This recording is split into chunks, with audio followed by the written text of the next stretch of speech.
Deep in some of the most remote jungles on Earth, archaeologists have stumbled across ruins and structures that shouldn't be there. At least, not according to what we thought we knew about ancient civilizations. These aren't your typical crumbling temples or forgotten cities. Some of these structures defy known technology, hint at lost civilizations, and raise questions that mainstream science still struggles to answer. These are ancient jungle structures that, by all logic, should not exist. Floating in the jungle waters off the Micronesian island of Pohnpei lies one of the strangest ancient cities on Earth, Nan Madol.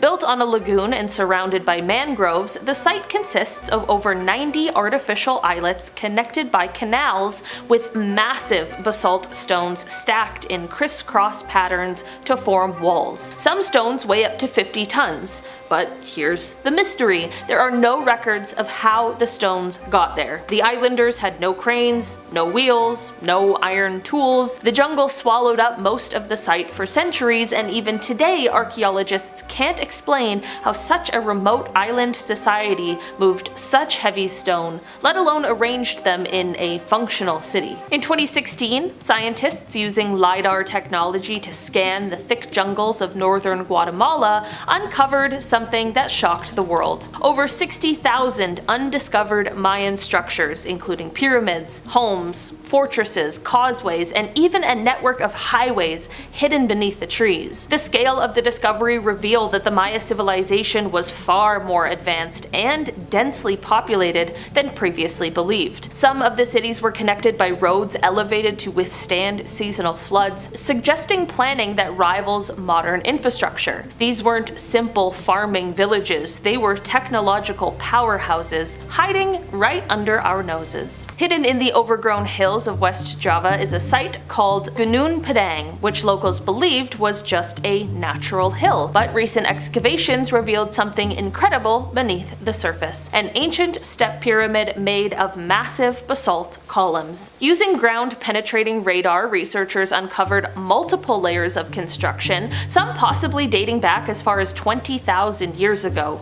which, if verified, would make it the oldest known man-made structure in the entire world. What's more is the structure uses sophisticated engineering to stabilize its foundation, completely rewriting what we thought prehistoric humans were capable of. In 2018, satellite imagery revealed something shocking beneath the dense rainforest canopy of Brazil's western Amazon. Hidden under trees and vines were hundreds of geometric earthworks, some shaped like circles and squares, but more shockingly, stepped pyramid-like structures made of earth and stone. These formations, called geoglyphs, date back more than 2,000 years and challenge the long-standing belief that the Amazon was sparsely populated and incapable of supporting complex societies. Many of these mounds are perfectly aligned with astronomical events, suggesting a civilization with both architectural and celestial knowledge far more advanced than previously thought. While most tourists flock to Angkor Wat, archaeologists using LiDAR in Cambodia discovered an entire network of ancient cities hidden beneath the jungle floor around Angkor. These cities were once part of the Khmer Empire and date back to the 9th to 15th centuries. The newly discovered sites show gridded streets,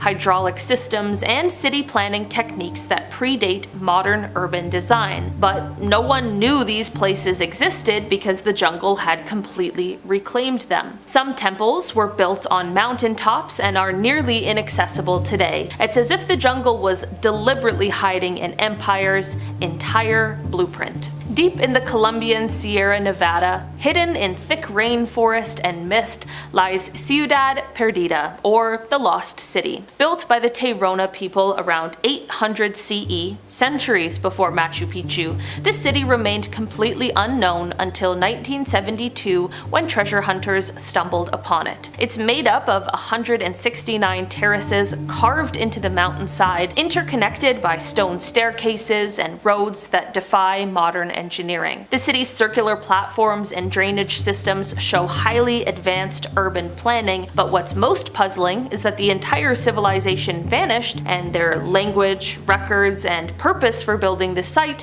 remain a complete mystery. In Guatemala, the ancient Maya city of Quirigua holds some of the largest stone monoliths ever carved in the Americas.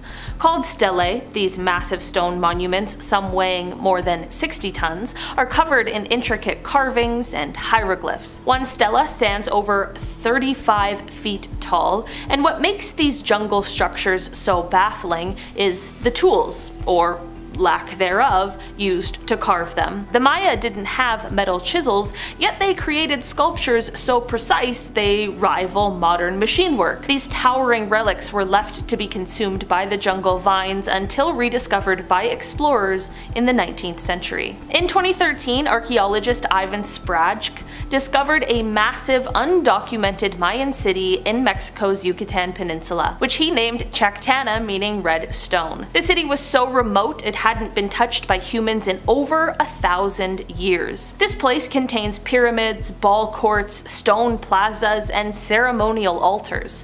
One of the most mysterious features is a system of raised stone causeways designed to channel rainwater and resist erosion, suggesting an engineering prowess not associated with jungle tribes. The structures seem designed to last forever, yet they were completely buried under the jungle, forgotten by time, and nearly lost forever. In Brazil's Acre State, archaeologists found hundreds of mysterious stone circle formations buried beneath the forest. Some date back more than 2,000 years, and no one knows exactly who built them or why. What makes these structures so bizarre is their scale and precision. Circular ditches, raised mounds, and stone posts arranged in mathematical harmony, suggesting astronomical or ritual purposes. These weren't random tribal decorations, they were carefully planned, large-scale undertakings. For decades, the jungle kept them hidden, and only deforestation revealed them. Their existence proves that ancient Amazonian cultures were far more advanced than European explorers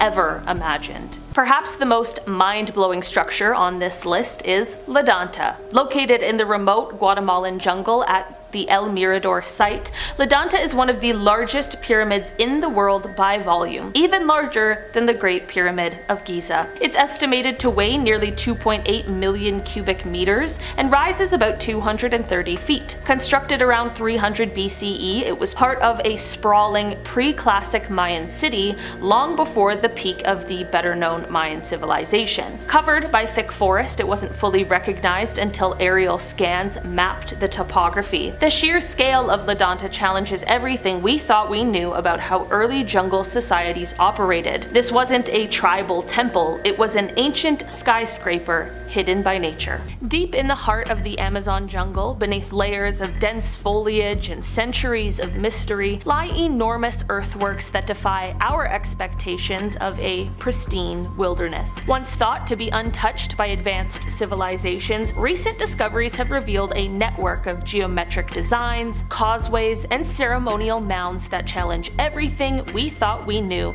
about pre-Columbian cultures. Today we're diving into the fascinating discoveries that not only baffle scientists, but also tell the untold story of an indigenous people who reshaped the very landscape around them. Imagine discovering an entire city, concealed by lush vegetation for thousands of years. In the Upano area of eastern Ecuador, archaeologists have uncovered a sprawling ancient metropolis built around 2,500 years ago and inhabited for nearly 1,000 years.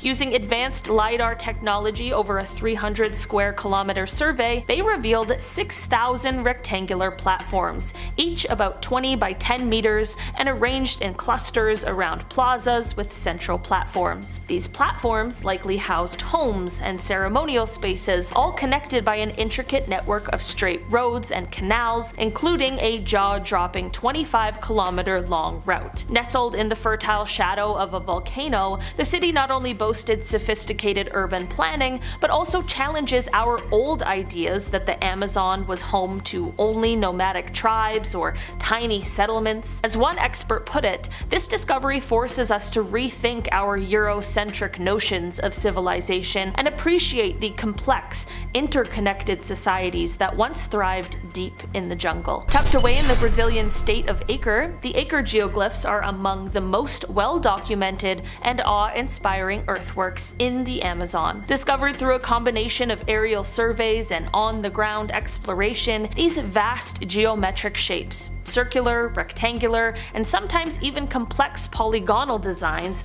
stretch over hundreds of meters. What makes them so captivating? Their sheer scale and precision that suggest that an organized society once mobilized thousands of laborers to craft these monumental outlines on the Earth. Researchers like Michael Heckenberger have pointed out that these geoglyphs indicate not only advanced engineering skills, but also a very rich cultural life, possibly serving as ceremonial centers or markers of territorial boundaries. These earthworks force us to rethink the long-held myth of the Amazon as an untouched jungle, revealing instead a dynamic landscape of human creativity and purpose. Travel a little further east near the city of Santarem in the Para state, and you'll find another jaw-dropping set of structures. Satellite imagery and drone surveys have revealed intricate patterns etched into the land, geometric forms that echo the designs found in Acre, but with their own distinct flair. The Santarem earthworks are particularly intriguing because of their interlocking layout. Many appear connected by faint pathways and ditches that seem to lead from one ceremonial site to another. Some experts believe that these represent ancient roads or processional routes used during religious ceremonies. What's even more mysterious is the possibility that these geometric arrangements were not random at all, but might have been aligned with astronomical events, hinting at a complex understanding of the cosmos by their builders. Further south along the winding tributaries of the Purus River, researchers have uncovered a series of lesser-known circular earthworks that seem almost too perfect to be natural. These circular ditches, some with central platforms, appear deliberately constructed and are often surrounded by smaller peripheral features. Unlike the other counterparts we've already spoken about, these structures in the Purus region are less well known simply because they are more difficult to access. They're hidden under a thicker canopy and have only been revealed through persistent exploration and the help of modern imaging technology. The meticulous workmanship suggests these were not just casual markers. They were purpose-built, likely serving as focal points for community gatherings, defense, or even astronomical observations. Each circle tells a silent story of communal effort and ritual significance, reminding us that even the most remote parts of the Amazon hold clues to a sophisticated pre-Columbian society. Imagine wandering through the jungle and suddenly coming upon a long, straight causeway cutting through the undergrowth, an anomaly in the landscape where nature typically curves and weaves. In several regions of the Amazon, archaeologists have discovered what appear to be ancient road networks, intricately linked with the geoglyphs and earthworks. These causeways are not mere footpaths, but engineered roads that once connected separate ceremonial centers and settlements. Their construction would have required advanced planning and sustained labor, suggesting a level of societal organization that is as impressive as it is unexpected. Some researchers speculate that these roads were used during seasonal gatherings or pilgrimages, creating a physical and perhaps symbolic link between different communities. Among the most intriguing finds in the Amazon are the monumental mounds scattered across various regions. Unlike the flat geoglyphs, these earthen mounds rise above the surrounding landscape and may have served multiple purposes: defensive structures, platforms for ceremonies, or even markers of astronomical events. Some mounds feature terraced layers, suggesting they were built over many generations. And what is truly fascinating is that these mounds are often found in areas that also contain evidence of intensive agriculture. This has led some archaeologists to propose that mound building was part of a larger strategy to manage and transform the landscape. The sophistication of these constructions indicates that Amazonian societies were not only capable of creating awe-inspiring monuments, but were also experts in engineering and land management. Water is life, especially in the dense and dynamic environment of the Amazon. Alongside the geometric earthworks, scientists have uncovered evidence of intricate water management systems that suggest a deep understanding of hydraulics and agriculture. In several sites, channels and canals have been found in close proximity to the geoglyphs and mounds, indicating that the ancient builders were keen on controlling water flow to support their settlements and crop fields. Some of these canals are remarkably long, hinting at a network designed not just for irrigation, but also for transportation and possibly even ritual purification. The existence of these waterworks adds another layer of complexity to our understanding of Amazonian societies, one where engineering and environmental stewardship went hand in hand. This discovery challenges modern assumptions about primitive methods, showing instead that these ancient peoples had mastered techniques that are still relevant in sustainable agriculture even today. Among the diverse array of Amazonian earthworks, some circular ditches have a peculiar feature, a central platform that seems perfectly positioned to capture the first light of dawn or the glow of a setting sun. Could it be that these sites served as early observatories or ritual spaces aligned with celestial events? Several researchers have noted that the orientation of these circles corresponds with significant astronomical phenomena, such as solstices and equinoxes. This potential alignment suggests that the builders may have had an advanced grasp of astronomy, a tool used not only for practical purposes like agriculture, but also for marking time and celebrating seasonal cycles through ritual. The idea that these ancient communities built structures that double as celestial calendars is both enchanting and humbling, revealing a worldview where the heavens and earth were intimately connected through art, science, and spirituality. Step back and take a closer look at the intricate geometric designs etched into the earth. What might they mean? Unlike random drawings, these patterns are remarkably consistent and suggest a symbolic language that the ancient builders used to communicate ideas about order, nature, and the cosmos. Some of the designs incorporate spirals, concentric circles, and interlocking shapes that evoke both natural forms and mathematical precision. Researchers have hypothesized that these patterns could represent everything from maps of sacred sites to depictions of mythological stories, or even encoded astronomical data. Although the true meaning remains elusive, the level of detail and thought behind each design speaks volumes about the intellectual and artistic culture of these ancient Amazonian societies. When you stand before one of these sprawling earthworks, you can't help but wonder if there's a hidden order to the chaos of nature. A growing body of research suggests that many of these structures were deliberately aligned with celestial events. For instance, some geoglyphs and mounds are oriented towards the rising sun during the summer solstice or the winter solstice's sunset, hinting at a sophisticated understanding of the solar cycles. This alignment is not merely coincidental, it appears to be a deliberate choice that could have held ceremonial or calendrical significance. Imagine an ancient society gathering at these sites to mark the changing seasons, celebrating the cycles of nature with rituals that connect them directly to the cosmos. Such astronomical alignments reveal that the builders were not only skilled engineers, but also keen observers of the sky, integrating their knowledge of the universe into the very fabric of their environment. A massive lion sits at the entrance of a Sri Lankan stone fortress high above the jungle. Mysterious tombs built for giants in Italy, and mysterious ruins in Peru. These are massive ancient stone structures archaeologists still cannot explain. Sigiriya is one of Sri Lanka's most famous landmarks. It's a massive rock fortress that rises nearly 200 meters, or about 660 feet above the surrounding jungle, and on top of it, you'll find the ruins of an ancient royal palace, which crazy about Sigiriya isn't just the location, but how it was built. The palace was constructed during the 5th century CE by King Kasyapa, who is said to have chosen the site because it was virtually impenetrable. But the palace wasn't just for protection, it was also meant to show off his power and wealth. One of the most impressive parts of Sigiriya is the giant lion's paws carved into the rock. The paws are part of a massive lion statue that once stood at the entrance. Only the paws are left today, but it's still incredibly striking. Can only imagine how amazing it would have looked when it was all still intact.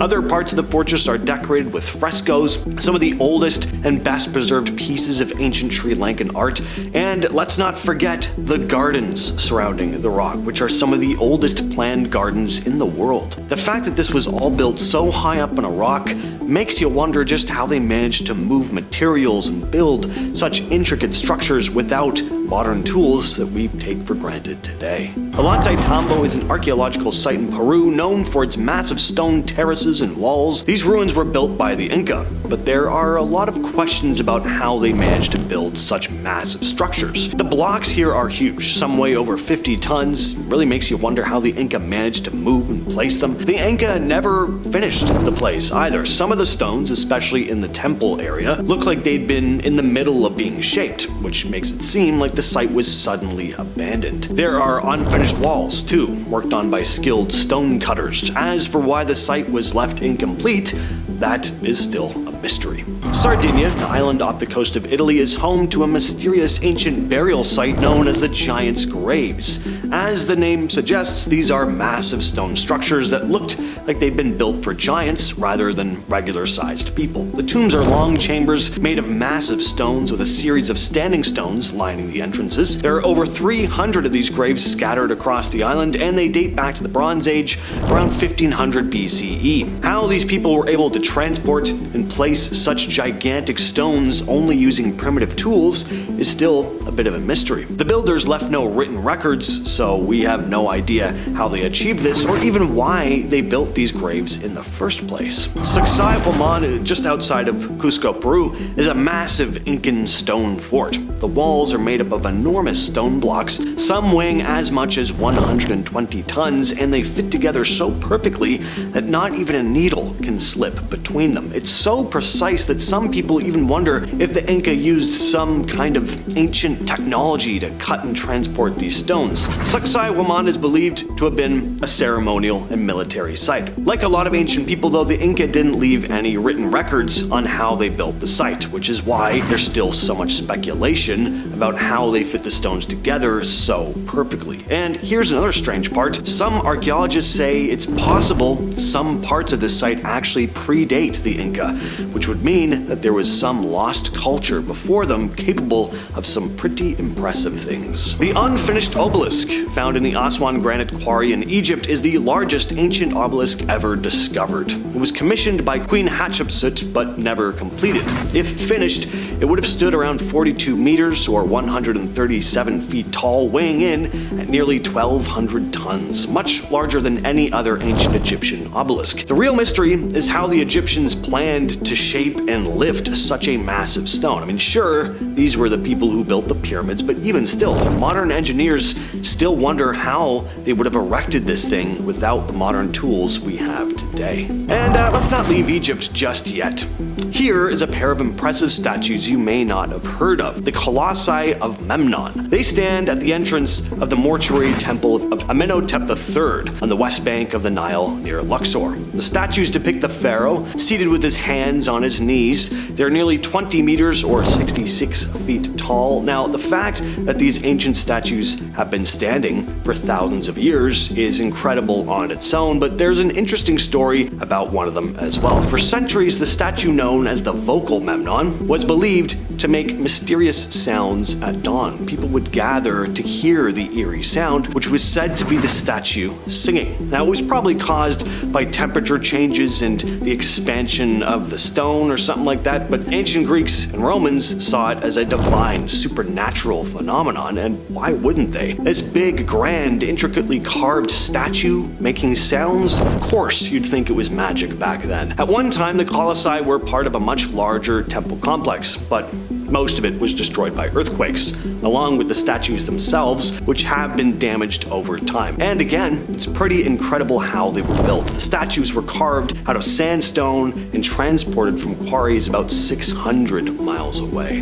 Now, unfortunately, this next statue isn't around today, but in ancient times, this was one of the 7 wonders of the world, the Colossus of Rhodes. The Colossus of Rhodes, an enormous statue of the Greek god Helios, built to celebrate the victory of Rhodes over Cyprus in 305 BCE. It was about 33 meters or 108 feet tall. At the time, it was one of the largest statues in the world. What made the Colossus of Rhodes so impressive wasn't just its size, but its design. It looked like something out of Lord of the Rings. It would have stood at the entrance of the harbor with its legs spread wide and its arms raised as if it were greeting ships coming into the port. The statue was so massive that, according to some ancient accounts, ships were able to sail between its legs. No one really knows for sure how it was built or whether it truly stood in such a dramatic pose. Some say the legs were actually closer together and just stood on one side of the harbor. Unfortunately, though, the Colossus wasn't around for very long. It was destroyed by an earthquake in 226 BCE, just 56 years after it was completed. The statue fell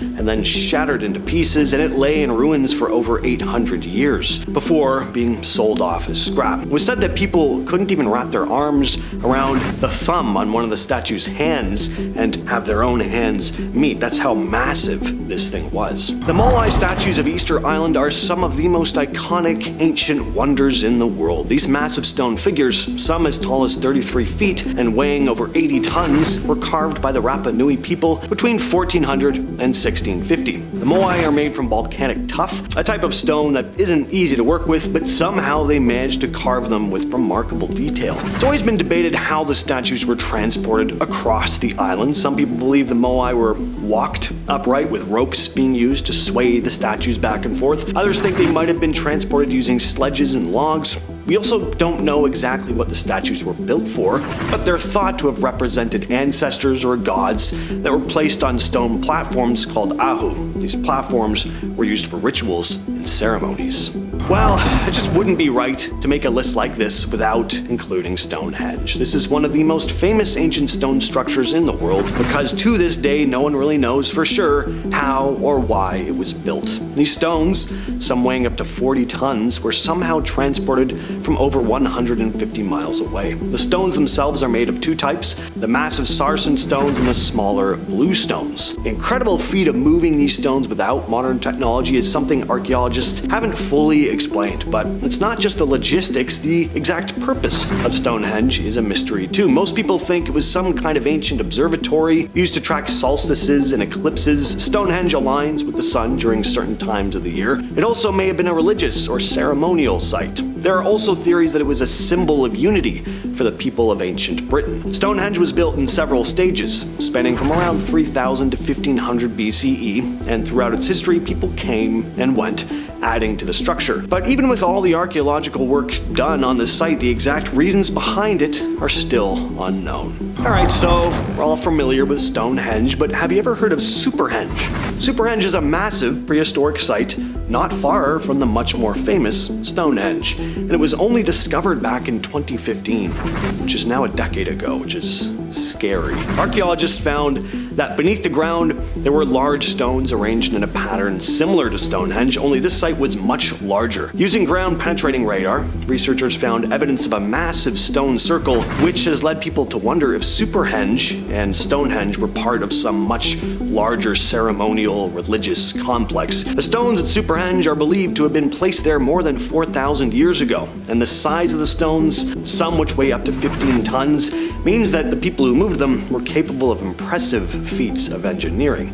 These stones were apparently buried deliberately as well. As to why, who knows? Some believe Superhenge was a kind of precursor to Stonehenge. Maybe they just didn't like what they'd made and wanted to bury it all and try again, thus we got Stonehenge. Either way, the discovery of Superhenge was a huge leap forward in understanding prehistoric England. Are there actually mysterious pyramids in Bosnia? Is there a Sphinx in Pakistan predating the one in Egypt? Are the oldest pyramids in the world in Indonesia? These are ancient structures that could be evidence evidence of advanced technology. In Bosnia, there's a site called Visoko, where some believe there are ancient pyramids hidden underneath layers and layers of dirt. Now, the Bosnian government, along with a lot of archaeologists, claim these are just natural formations, but a group of researchers, including a man named Dr. Samir Osmaganak, insist that they're man-made pyramids, possibly built over 12,000 years ago. If there really are pyramids here, they're also interestingly positioned. They align perfectly with the cardinal points, and the materials used seem unusual. The stones are said to be fitted very precisely, and that there's some sort of bizarre energy field around them. Some even claim these pyramids could be harnessing energy like a power plant. The biggest pyramid, known as the Pyramid of the Sun, has led some to wonder that the people who built it had access to advanced construction methods, possibly even technology that we don't know about today. Gunung Padang is a hill in Indonesia, but under that hill is a massive man-made structure that might be older than the Great Pyramids. There's been debate around the site for years. Some researchers think it's the remnants of an ancient pyramid complex. They've done carbon dating here, which has shown that it could be 20,000 years old, possibly even older. The core of the site is made up of huge, precisely cut stone blocks, and there's evidence that the structure was built in layers over time. The entire site seems to be built on top of a massive underground chamber, and if you ask some researchers, they'll tell you that it lines up with the positions of stars and planets. Basically, it looks like the ancient people who built it knew a lot about how the night sky worked and could track things like the stars and planets, maybe even using that knowledge for things like farming or rituals. For as mysterious as the site is, it doesn't get nearly as much attention as places like Stonehenge, for example, but it might have been home to a civilization way more advanced than we ever have imagined. In Baluchistan, a province in Pakistan, there's a rock formation that looks like this. Now, what's the first thing that comes to mind looking at this thing? Well, it looks eerily similar to the Sphinx in Egypt, doesn't it? The formation is carved, or rather formed, out of the side of a hill, and I say it could be formed because it's not entirely clear whether this thing was naturally formed or not. But it doesn't match the time frame we'd expect of any ancient civilization in the area. Some think it could be the remnants of a lost civilization, possibly dating back over 10,000 years, well before the Egyptians ever carved their version. The idea that there was an advanced civilization in this part of the world, not as famous as Egypt or Mesopotamia, is pretty mind-blowing, but also kind of frustrating because we don't have any solid proof. Some think this rock formation came from some unknown ancient civilization who had the tech to carve massive statues with crazy precision, and maybe even had the know-how to line them up with stars or solstices, kind of like the Egyptians did. Others think this is just a naturally formed rock that just happens to look like the Sphinx, but what do you all think? Karnak in Luxor, Egypt is one of the most impressive temple complexes ever built. It was dedicated to the Theban triad Amun, Mut, and Khonsu, and construction began around 4,000 years ago. The scale of this place is just insane. It spans over 200 acres, and inside it are massive stone pillars, each weighing several tons, and as you can tell, looking at these images, its design and construction were incredibly advanced. The walls are decorated with astronomical alignments and star maps too. The Egyptians probably had an even deeper understanding of the cosmos than we give them credit for. The precision of the architecture here is just amazing. The stones were cut with such exactness that they fit together without mortar, something that still baffles experts today. And the pillars, they're not just massive, they're carved with such detail that it's hard to believe ancient people had the tools to do something like this. Aksum in Ethiopia was the center of a powerful ancient empire. The most famous thing here are the giant obelisks, massive stone columns, some over 70 feet tall and weighing hundreds of tons. So how were these giant stones moved around? There were no cranes, no heavy machinery, all they had were basic tools. So how'd they manage it? Precision in the carvings and the way the stones fit together with no mortar is incredible. It's almost like they had some kind of secret technology for shaping and transporting these blocks, but we have no idea what that could have been. The obelisks are even aligned perfectly with cardinal points, like they had a deep understanding of geometry and the stars. Some people think this might point to lost tech or knowledge they had that we've just lost track of over time. How did they do this with what should have been limited resources? it's still a mystery. Baalbek in Lebanon, this place is straight up wild. The Temple of Jupiter here has some of the biggest stone blocks that you will ever see. Some of them weigh over 800 tons. That's way heavier than anything we see at the Great Pyramid of Giza. And here's the thing, archaeologists say they moved these massive blocks with simple tools and manpower. The blocks are cut so precisely and fit together so tightly it's hard to believe they were just stacked with ropes and pulleys. Plus, there are these detailed carvings and perfectly laid foundations that have survived earthquakes and centuries of time. How did they do this? Some think they could have had tools or techniques that we, again, just have lost today. Maybe even stuff like advanced machinery or some lost form of energy. Geoglyphs are these massive, ancient, and mysterious earthworks that we see when we look down from above with a bird's eye view. You can find geoglyphs all over the world, but one of the craziest discoveries came in 2007 when a guy named Dmitry Day in Kazakhstan started using Google Earth to see if there were any in his country. And after perusing maps for a while, he spotted something. There were over 260 giant shapes scattered across the landscape. The biggest one, an intricate square, is even bigger than the base of the Great Pyramid of Giza. At first, people thought that this was all a hoax, but after NASA got satellite images and confirmed these findings, it was clear there was something there. From the ground, it doesn't make much sense, but once you're above, shapes start to reveal themselves. Crosses, squares, lines, rings, and mounds. The whole thing changes how we view ancient nomads. These structures show that whoever built them had some serious organization and manpower, which is a huge surprise since nomads were typically seen as, well, not exactly big on staying in one place long enough to do heavy construction like this. As for how old they are and exactly what they were made for, nobody's sure, but they might have been created by the Mahadzar culture from 7,000 to 5,000 BCE. The Ica stones are a collection of carved volcanic rocks found in Peru. They come in all sizes, from small ones that will fit just in the palm of your hand to massive boulders over a foot wide. Now, these ones aren't famous for being hundreds of tons or anything like that. The evidence of possible advanced technology here comes from what's carved into the stones. And sure, you have your typical scenes of animals and humans wearing ceremonial headdresses, but some stones show much stranger stuff, images that appear to show advanced medical procedures, like heart and brain surgeries, C-sections, organ transplants. There are also carvings of people looking up at the stars through what look to be telescopes, and there are dinosaurs. Lots and lots of dinosaurs, except these stones would have been created long after they were extinct. It's all just very strange. So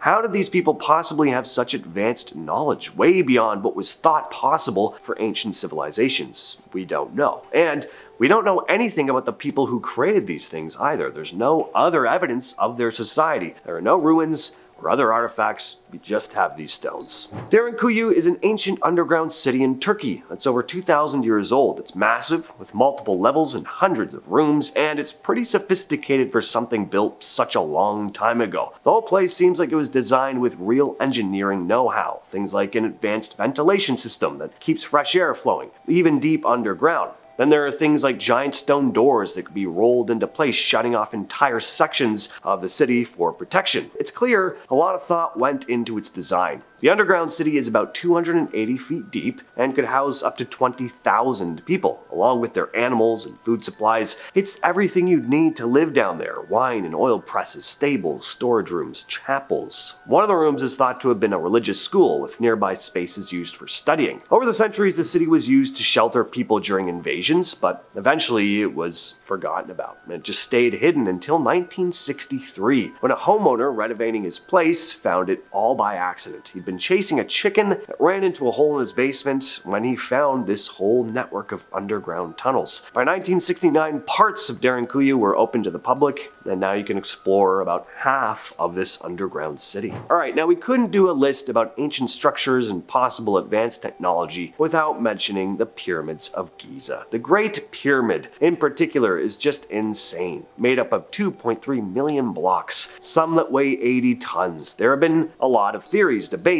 and conspiracies over the years about how the ancient Egyptians managed to cut, move, and stack these massive stones so precisely without anything like cranes or other modern tools. It's even crazier based on the fact that these pyramids are still standing just as they did all those years ago. The mainstream explanation is usually that they used copper tools and like ramps and pulleys. We've never had a definitive explanation, and don't even get me started on the pyramid's alignment. It's aligned almost perfectly with the cardinal points of the Earth, and even has some pretty crazy astronomical alignments. It's obvious they had a pretty advanced understanding of the stars and the Earth's movements way ahead of their time. From forgotten sewers of ancient empires and ingenious desert water systems to wartime bunkers carved in mountains, eerie abandoned vaults, and so much more. This list is truly a deep dive into some of the most mysterious structures of the past. Whether you're a skeptic, a believer in the extraordinary, or just someone who loves a good mystery, get ready to have your mind expanded by these underground marvels that challenge everything you thought you knew about what lies beneath us. Have you ever stumbled upon a secret built by ancient hands that seems to defy time itself? On Mount Kulium in Russia, just 8 kilometers from the village of Orton, lie the Gornaya Shoria megaliths. These imposing stone structures form a complex of ancient monuments whose purpose still baffles archaeologists and historians. Carved from massive blocks of rock, the megaliths appear to be arranged with a precision that hints at sophisticated astronomical or ritual functions. Some researchers suggest that their layout might correlate with celestial events, while others believe that they could have served as a territorial marker or sacred sites for long-lost cultures. The sheer scale and craftsmanship of these monuments, hidden in the rugged terrains of the Russian wilderness, raise more questions than answers. Were they built by a forgotten civilization, or do they hide clues about ancient knowledge lost to time? What if everything you thought you knew about the Earth is upside down? In the late 17th century, the renowned astronomer Edmund Halley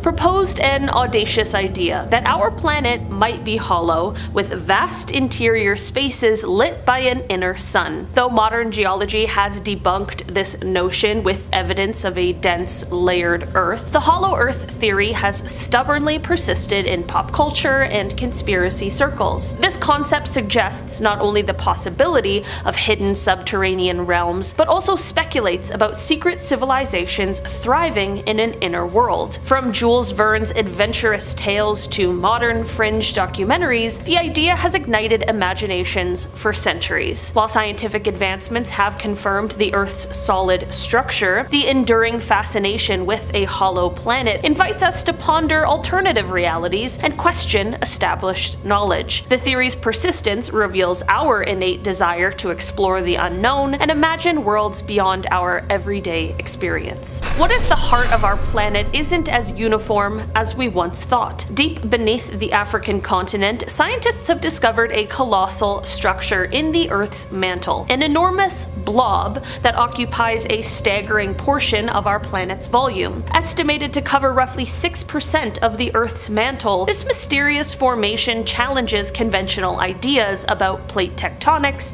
and mantle convection. Researchers speculate that these giant blobs could be remnants of ancient superplumes, massive upwellings of hot rock that helped shape continents and drive volcanic activity millions of years ago. Their composition remains a subject of intense study, and debates continue over whether they play a critical role in Earth's magnetic field or seismic activity. As cutting-edge imaging technologies reveal more about these deep-seated anomalies, the blobs beneath Africa remind us that our planet's interior is a dynamic, ever-changing realm, one that's filled with puzzles that push the boundaries of modern geology and our understanding of Earth's hidden forces. Have you ever wondered what secrets lie beneath the vast expanse of the Pacific Ocean? Similar to their African counterpart, scientists have identified another enormous blob deep within the Earth's mantle, this time under the Pacific. This mysterious structure, also occupying about 6% of the mantle's volume, has ignited debates among geologists. Some researchers theorize that these blobs are crucial in driving the movement of tectonic plates, potentially influencing everything from volcanic eruptions to earthquakes. Others speculate that they could be relics of ancient mantle processes, frozen snapshots of a time when the Earth's interior was far more tumultuous. Although our current imaging techniques offer glimpses of these structures, their exact composition and origins remain shrouded in mystery. The giant blob beneath the Pacific is a reminder that the Earth's underbelly still holds many secrets. As technology advances,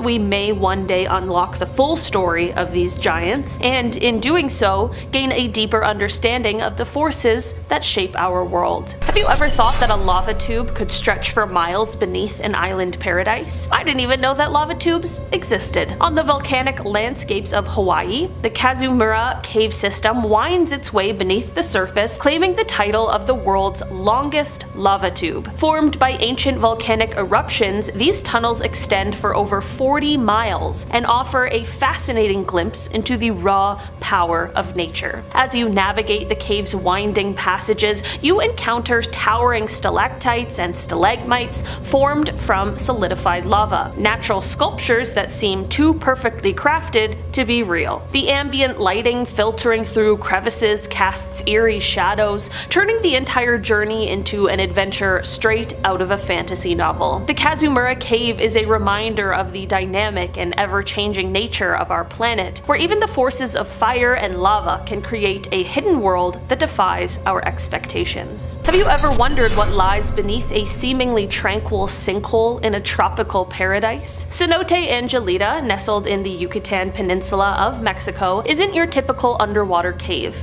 At first glance, it appears as a serene, clear cenote where sunlight dances on gentle waters, but dive a little deeper and you'll encounter a bizarre phenomenon. A dense layer of hydrogen sulfide that forms a mysterious river-like boundary between freshwater and saltwater. This river creates an almost ghostly transition zone, as if two distinct worlds are colliding underwater. For divers, this experience is both eerie and mesmerizing, blurring the lines between science and the supernatural. Cenote Angelita challenges our understanding of underwater ecosystems, proving that even the most peaceful-looking spots can harbor secrets that defy logic. What if the arteries of an ancient empire still pulse beneath modern cities? Welcome to the Cloaca Maxima, Rome's ancient sewer system, a marvel of engineering built over 2,500 years ago. Originally constructed to drain the marshlands that once plagued the Eternal City, this vast network of tunnels was critical in transforming Rome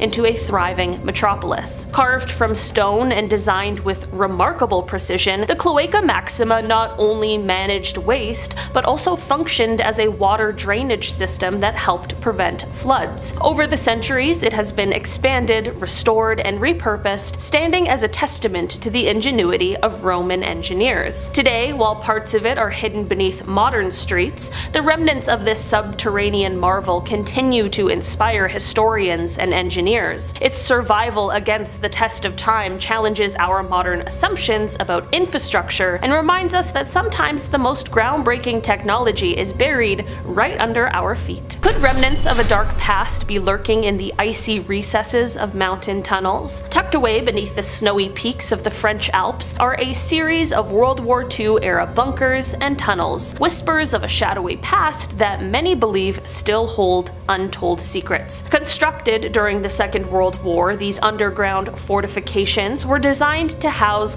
command centers, armaments, and even escape routes in the event of Allied advances. Beyond their documented military use, conspiracy theories have long swirled around these tunnels, with some suggesting they hide secret archives, experimental technologies, or even evidence of collaborations with mysterious third parties. Today, while historians and military enthusiasts cautiously explore these sites, the precise details of what remains locked away beneath the ice continue to be a subject of heated debate. Whether viewed as grim relics of wartime necessity or a potential gateway to undiscovered secrets, these alpine bunkers challenge our understanding of history and the lengths governments will go to secure their secrets underground. Could extraterrestrial secrets be hidden in the vast deserts of the American Southwest? A favorite topic among conspiracy theorists involves alleged underground alien bases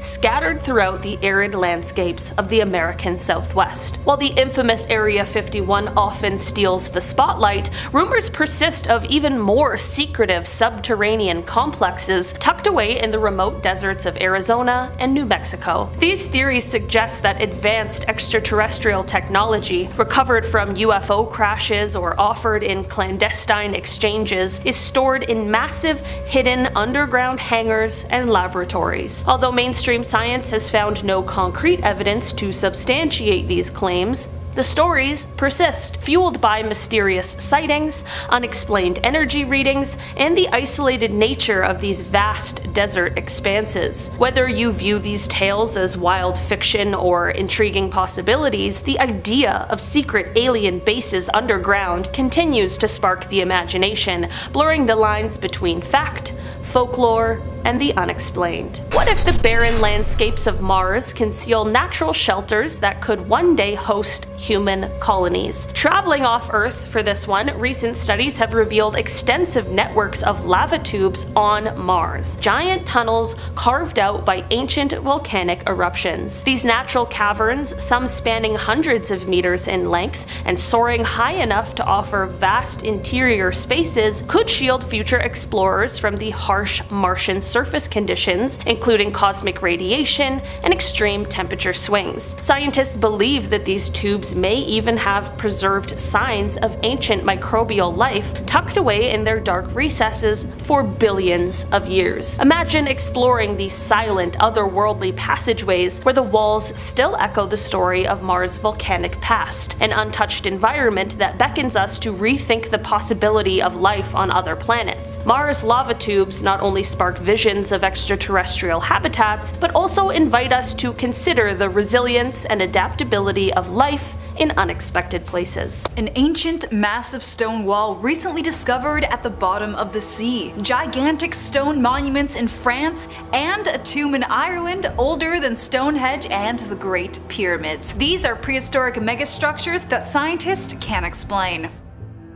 A 3,000-foot-long stone wall sits at the bottom of the Baltic Sea, and it was just discovered by a team of researchers back in 2021. Marine geologist Jacob Geerson led the team, who were on a research vessel teaching a field course to students. They were using echo sounders, which are these devices that use waves to map the sea floor. At one point, Geerson spitted something saying, to quote, "You saw there was something that kind of meanders through the map. I thought it's very likely that these things are rocks, one next to the other lined up." A year later, they returned to the site and confirmed that the ridge was made up of thousands of rocks, forming a wall about 1.5 feet tall. And the wall is ancient, dating back to the Stone Age. The researchers were amazed. How did it get there? Geerson didn't think it could have formed naturally. That was until they brought in the archaeologist. Berit Eriksson, a prehistoric archaeologist, took one look at the data and said, "This is man-made." So what was it used for? Eriksson thinks it was a hunting trap. The wall would have funneled in reindeer, making it easy for hunters to take them down. This was a pretty cool find because it's changed what archaeologists had previously thought about prehistoric people. They were building complex structures to hunt and gather. Ashley Lemke, an underwater archaeologist, agrees. She says this discovery shows that Stone Age people were capable of some pretty impressive construction projects. Research is still going on here. They've been looking for artifacts, mostly signs of hunting like arrowheads and ancient DNA. If they find it, it could completely rewrite our understanding of prehistoric Europe. The Broch of Gurnus is an ancient village in Scotland's Orkney Islands. This place is around 5,000 years old, and it's amazingly well preserved. I mean, you can still see the remnants of ancient homes, with hearths and beds still intact. It's surrounded by a ditch and ramparts, with a tower in the center. The tower is made of stone with walls up to 3.5 meters thick. That's some serious engineering, especially considered the limited technology available back then. Archaeologists have also found artifacts here. They found pottery, tools, ancient jewelry. The villagers were skilled farmers, growing crops like barley and wheat. They also would have raised livestock like cattle and sheep. But the Brock of Gurnus wasn't just a peaceful village. It was also a fortified stronghold with defensive walls and a tower that would have given the people a pretty solid view of the surrounding area. So it seems like the villagers were prepared to defend themselves against invaders. Next, let's head to France and explore the Karnak stones. Ancient people just loved their big stones, didn't they? So the Karnak stones are a series of stones stretching over 20 kilometers in Brittany. They're up to 4 meters tall, or just over 13 feet, and some are covered in carvings. They're estimated to be around 6,500 years old, making them one of the oldest prehistoric monuments in the world. That's even older than the pyramids of Egypt by 2,000 years. So what were the Karnak stones used for? Well, we're not entirely sure, but they are aligned with the stars and planets. Some of the stones are positioned to correspond with the rising and settling of the sun and moon. That's some pretty advanced astronomy, especially considering the limited technology available back then. The Karnak stones are also covered in ancient carvings depicting animals, humans, shapes, and symbols. The carvings give researchers some hints into what the culture and beliefs of the people were at the time. It's pretty fascinating to imagine the people who built these things. They were clearly a sophisticated and advanced society with a deep understanding of astronomy and mathematics. Back to Scotland now, we have the Brodgar Ring, also found in the Orkney Islands. This is a Neolithic circle of 60 stones surrounded by ditch and bank. The ring is estimated to be around 4,500 years old. What's cool about the Brodgar Ring is its incredible precision. The stones are spaced evenly apart, and the circle is almost perfectly symmetrical. And once again, the ring is aligned with the stars, corresponding with the rising and setting of the sun and moon. Archaeologists have found evidence of ritual activity here. Not that you'd really need artifacts to get that across. I look at ancient stone monoliths set up in a ring and my first thought is usually rituals. But they found pottery, tools, and ancient human remains. So it looks like this was a spiritual site for sure. But were people just buried here, or were they sacrificed? Older than Stonehenge and the Great Pyramids, we have the Newgrange in Ireland. This is a massive monument, estimated to be around 5,200 years old. Okay, so this is really cool. The place looks a bit lame on the outside compared to something like the Great Pyramids, but not only does it look really creepy on the inside, it's also famous for its winter solstice illumination. On the shortest day of the year, a beam of sunlight enters the tomb through a small opening and illuminates the interior for about 17 minutes. Very Raiders of the Lost Ark, I love it. They're still not entirely sure what this place was though. Was it a tomb, a temple, or something else entirely? The ancient city of Tiwanaku in Bolivia. This place is around 2,500 years old, making it one of the oldest cities in the Americas. Tiwanaku is incredibly impressive. The city is filled with pottery, textiles, and very intricate carvings. Given how old this place is, it's amazing how straight some of these lines are. There's also evidence of advanced irrigation systems and agriculture. The city was built by the Tiwanaku people, who were obviously very gifted architects and sculptors. Their stone structures included temples, palaces, and monuments are all just so detailed. The city was an important center of trade and commerce, with goods coming in from all over the world. The place was abandoned around 1000 CE, and we still don't know exactly why. Some scientists think it might have been because of climate change or drought. Others think it was war or disease. Luckily, the site is incredibly well preserved, considering it's over 2,500 years old. Göbekli Tepe in Turkey. This place is around 11,000 years old, making it one of the oldest human-made structures in the world. There's something really fascinating about this place. See, for years, scientists thought that only humans started building complex structures after they developed agriculture. But Göbekli Tepe proves that's not the case. The people who built this place were still hunter-gatherers, but it's filled with massive stone pillars, some of which are covered with all these detailed carvings. carvings. There's also evidence of ritual sacrifices and feasts. It's clear this was an important center for the people who built it. Architecture here is very unique. The site is made up of these circular and oval-shaped structures, some decorated with carvings of animals, humans, and symbols. But they're all incredibly detailed and intricate, showing a wide range of animals like lions, bulls, and snakes. And the carvings of humans seem to depict rituals or ceremonies. Angkor Wat in Cambodia.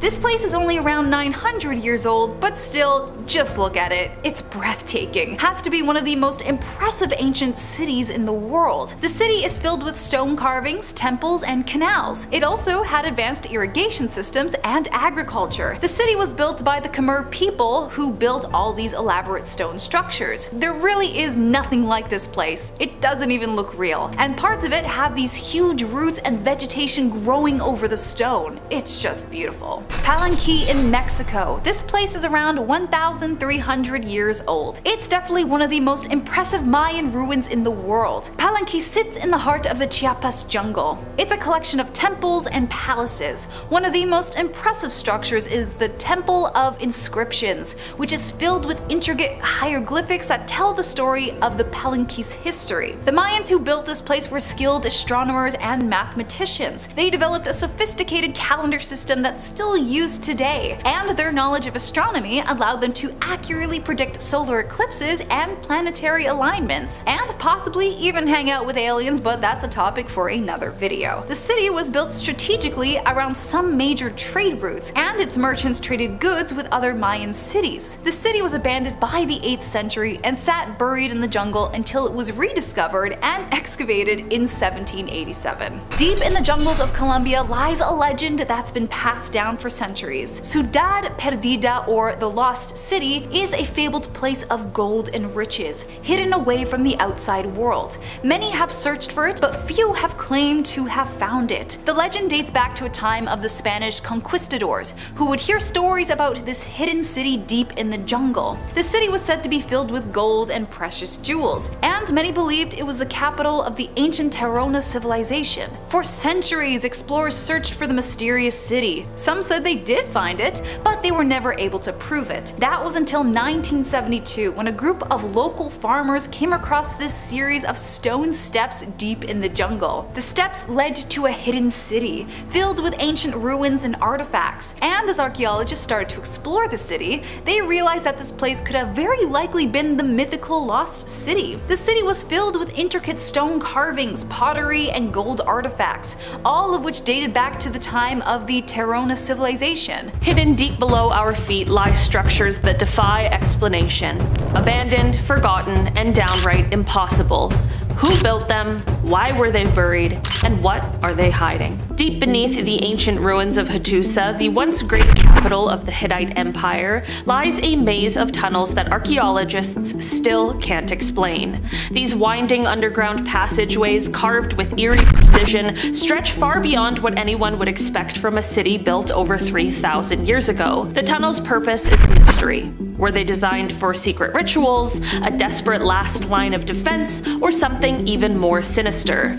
What's more baffling is the advanced craftsmanship. Smooth walls and perfectly angled turns, achieved with tools that shouldn't have existed at the time. Some chambers end abruptly, as if they were abandoned mid-construction, while others seem to lead nowhere, like they were deliberately designed to confuse intruders, or perhaps even those who lived there. The lack of any clear explanation has sparked wild theories, from hidden treasure vaults to portals for communicating with the gods. Whatever their purpose, one thing is certain: the deeper you go into Hattusa's labyrinth, the more unsettling it becomes. Why would an empire invest so much effort into constructing tunnels that no one was meant to find? Next, we are talking about the KGB bunkers. Beneath the bustling streets of Moscow lies a shadowy network of abandoned Soviet-era bunkers that could rival the plots of any Cold War spy thriller. Built in total secrecy during the height of Soviet paranoia, these underground megastructures were designed to shield government elites and military commanders from nuclear annihilation, or so the official story goes. But as researchers delve deeper, the unsettling rumors surrounding these bunkers refuse to be silenced. Some say they were more than just shelters, suggesting the KGB used them as laboratories for classified experiments, interrogation chambers, or vaults for storing state secrets too dangerous to see the light of day. Their sheer size is staggering, with rumors of tunnels large enough to house trains and entire command centers buried so deep they remain untouched to this day. What's truly chilling, though, is what is left behind when the bunkers were abandoned. Cryptic maps, locked steel doors that have never been opened, and strange equipment no one can identify. Did the Soviets bury secrets so dark that even history itself couldn't unearth them? Or are these bunkers still guarding something the world is not ready to find? In our number 8 spot today, we have the Damanhur temples. Beneath the quiet foothills of northern Italy lies one of the world's most extraordinary secrets, the Damanhur temples. These vast underground halls, often called the eighth wonder of the world, weren't unearthed by archaeologists. They were built in complete secrecy by a group of modern mystics. Using nothing but hand tools, they carved out sprawling cathedrals filled with breathtaking murals, intricate mosaics, and towering columns, all hidden from the outside world for decades. What makes this story even stranger is their claim that the temples were inspired by ancient knowledge, possibly tapping into long-lost wisdom or even energy fields connected to the earth itself. The details are staggering. One chamber is dedicated to the sun, another to water, with each space aligning perfectly to celestial patterns. And yet, these masterworks were never intended to be found. When authorities finally uncovered the temples, the sheer scope and artistry of the project left them completely stunned, and with far more questions than answers. How did a small community manage to pull off such an architectural feat? And more intriguingly, what ancient inspiration were they channeling to create this hidden masterpiece? Beneath the quiet streets of Taust, a small Spanish town that seems frozen in time, lies a chilling secret that has haunted locals for generations. During a routine construction project, workers unearthed crypts containing mass graves, their origins shrouded in mystery. The skeletal remains, hundreds of them, were eerily arranged, some showing signs of rituals or ancient rites. Abandoned for centuries, these crypts are said to be linked to deadly plagues that swept through the region, wiping out entire communities. Whispers of curses have kept locals far from the site, believing the crypts are a resting place for tormented souls who bring misfortune to those who disturb them. Archaeologists who dared to explore the chambers found more than bones. They uncovered bizarre artifacts and markings that don't match any known historical records. Some even claim the crypts exude an unexplainable chill, as if the air itself carries the weight of centuries-old sorrow. What really happened here, and why does this cursed underground realm seem determined to hold on to its dark secrets? Next, we are talking about the tunnels of Taos. Beneath the dense Amazonian jungles of Ecuador lies the Taos Tunnels, a sprawling underground labyrinth that stretches for hundreds of miles, and possibly even deeper. These tunnels aren't natural formations, they were carved with such precision that some experts argue they couldn't have been made with the tools of ancient humans. The mystery of Taos has lured adventurers for decades, including Neil Armstrong, who joined an expedition to explore its depths in 1976. Stories from the caves are the stuff of legend. Golden artifacts allegedly discovered there, depicting strange symbols and figures, hinting at a civilization far older and far more advanced than history admits. But that's not all. Locals tell tales of bizarre occurrences near the caves, like mysterious lights and sudden unexplained disappearances. Could these tunnels be the remnants of a pre-human civilization that vanished without a trace? Or are they evidence of something even more unearthly? Despite years of exploration, large portions of the tunnels remain uncharted, leaving us with more questions than answers answers, and a haunting sense of what might still be hidden in their endless darkness. Next, we are talking about the Nika Crystal Cave. Deep in the sweltering underground of Chihuahua, Mexico, lies the Nika Crystal Cave, a place so otherworldly it feels like stepping into a parallel universe. Discovered by miners in 2000, this cavern is home to the largest natural crystals ever found, some towering over 30 feet and weighing as much as 55 tons. These translucent giants, formed over hundreds of thousands of years, glisten like frozen beams of light, creating an alien-like landscape that seems almost too surreal to be real. But this breathtaking beauty comes at a price. The cave's extreme conditions, temperatures reaching 136 degrees Fahrenheit and nearly 100% humidity, make it impossible for humans to survive inside for more than a few minutes without specialized suits. Deemed too dangerous to explore further, the cave was abandoned, leaving much of its secrets untouched.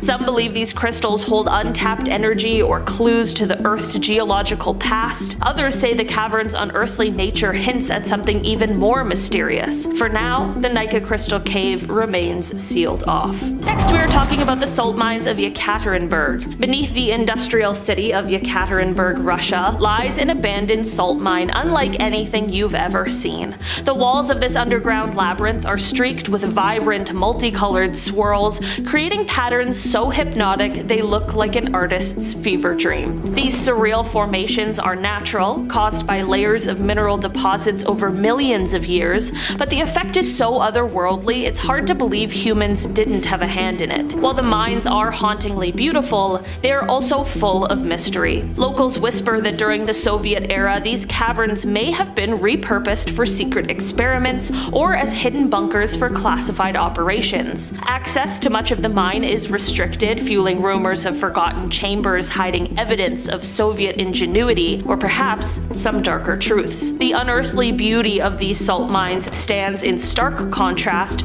to the eerie silence of the abandoned tunnels, leaving visitors with one question: what else might be buried in the shadows of this psychedelic underground world? Next, we are talking about the temples of Ellora. Hidden beneath the surface of Ellora in India lies a wonder that defies logic, an entire complex of subterranean temples carved directly into solid rock. The sheer scale of these structures is overwhelming. Massive halls, intricate sculptures, and towering pillars, all painstakingly chiseled with a precision that modern engineers can't replicate. What's even more astounding is that these temples, built over 1,500 years ago, were created without the aid of advanced tools.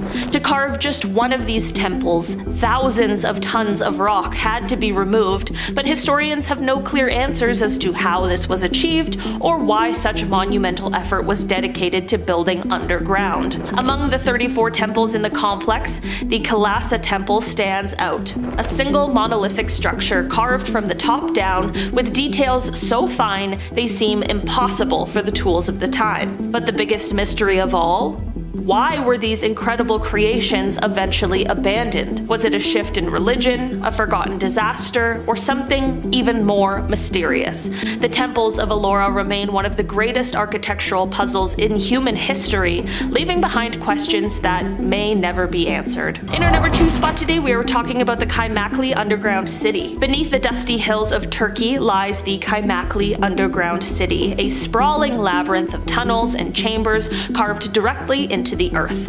While it's often overshadowed by its more famous neighbor, Derinkuyu, Kaymakli is just as massive and no less mysterious. Built to shelter thousands of people during times of invasion, the city is a marvel of ancient engineering, complete with ventilation shafts, storage rooms, and areas designed to house livestock. But its story takes a darker turn. When archaeologists explored its depths, they discovered locked rooms containing human remains, suggesting some of its inhabitants were trapped and left to die. The eerie layout of the city adds to the unsettling vibe: hidden passages, stone doors that could seal off entire sections, and dead ends designed to confuse anyone who dared enter uninvited. How did such a sophisticated structure, capable of sustaining life underground for months, become forgotten for centuries? And what really happened to the people who never made it out? And finally, in our number 1 spot today, we have the Burlington Bunker. Hidden beneath the rolling countryside of Wiltshire, England, lies the Burlington Bunker, a Cold War-era underground city built in total secrecy. Designed to house the British government in the event of nuclear war, this sprawling complex is nothing short of a subterranean marvel. It's said to include 60 miles of tunnels, complete with living quarters, offices, and a fully stocked medical center, and even its own BBC studio to broadcast emergency updates. Yet, despite its purpose as a haven for continuity of government, Burlington was abandoned and sealed off for decades, leaving behind a maze of eerie, dust-covered corridors and silent rooms frozen in time. The true purpose of the bunker remains a topic of debate. Why build a facility of such massive scale only to abandon it? Some theorize it may have been more than just a fallout shelter, possibly housing classified operations or secret experiments hidden from the public eye, with access restricted and much of its history shrouded in mystery. Burlington Bunker stands as a chilling reminder of a time when the threat of annihilation loomed large, and the secrets that might still lie buried within its depths. Deep in the jungles of northern Guatemala is El Mirador, an ancient city-state that was once home to over 1 million people. El Mirador is huge. It's one of the largest and oldest Maya cities. What's really cool about it though are the roads. There's a 150-mile network of ancient highways. They were rediscovered in 1967 by British explorer Ian Graham, who published a map of the site. Then in 2006, researchers used lasers to scan the Mirador Basin from the sky, and they were able to create 3D images that showed this system of roads, pyramids, and canals. The highways themselves were massive, with raised causeways 20 feet high. What's wild is that these roads were built between 600 BCE and 100 CE. They would have helped move supplies and people across this vast city. These ancient roads are part of what make El Mirador one of the most sophisticated ancient civilizations in the Americas. What you're looking at here is the mysterious Monk's Mound in Illinois, part of the Cahokia Mounds. The mounds were part of an ancient city home to the Mississippian people between 1050 and 1350 CE. Cahokia once had a population of 15,000 to 20,000 people, and it was a marvel of engineering and planning. The site now contains about 80 mounds, but the original city had around 120. The mounds were used for everything from ceremonial purposes to housing elite rulers.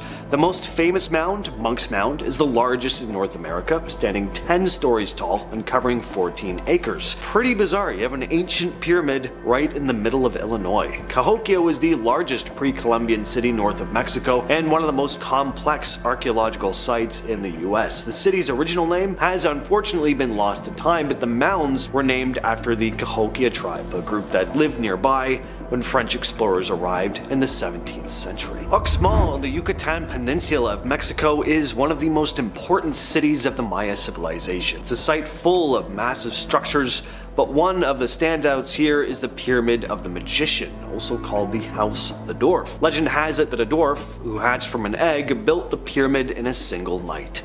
In reality, the pyramid was built in the 6th century, but it's still an impressive feat. Standing 115 feet tall, the pyramid is the largest building in Uxmal with 5 levels and multiple temples inside. The Maya often built new structures on top of older ones, and Temple 4, one of the top temples in the pyramid, has 12 stone masks around its doorway, thought to represent Chak, the rain god. The governor's palace, another giant structure, covers over 12,000 square feet. You'll also find ancient roads that connect Uxmal to other Maya cities like Tikal and even Caracol in Belize. Today, Uxmal is an UNESCO World Heritage Site, and it's easy to see why. Chichen Itza is one of the most famous and impressive ancient Maya cities, located in the heart of Mexico's Yucatan Peninsula once again. At one time, it was a busy place full of religious ceremonies, politics, and trade. At its peak, it was home to around 35,000 people. It was built in a perfect spot near a bunch of natural sinkholes that provided plenty of water. In fact, the name Chichen Itza comes from the Mayan words chi, mouth, chen, wells, and Itza, which was the name of the Mayan tribe who settled there at the time. Chichen Itza was founded in the 6th century, but it really reached its height during the 10th century when it was influenced by the Toltec people from central Mexico. One of the most famous buildings here is El Castillo, the pyramid at the center of the site. At 79 feet tall, it has 365 steps, one for each day of the year, and during the spring and autumn equinoxes, the shadows create this illusion of a serpent slithering down the stairs. Machu Picchu is one of the most iconic ancient structures in the entire world, sitting high in the Peruvian Andes and nearly 8,000 feet above sea level. It's a 15th century Inca citadel, often called the Lost City of the Incas, and for good reason. It was mostly hidden from the outside world until 1911, when American historian Hiram Bingham rediscovered it. The site is mind-blowing to say the least. It was built in the classical Inca style with perfectly fitted dry stone walls, and its three main structures, the Temple of the Sun, the Temple of the Three Windows, and the Intihuatana are still standing. The Inca never wrote anything down though, so no one really knows exactly what Machu Picchu was for. The leading theory is that it was a private retreat for the Inca emperor, but built around 1450.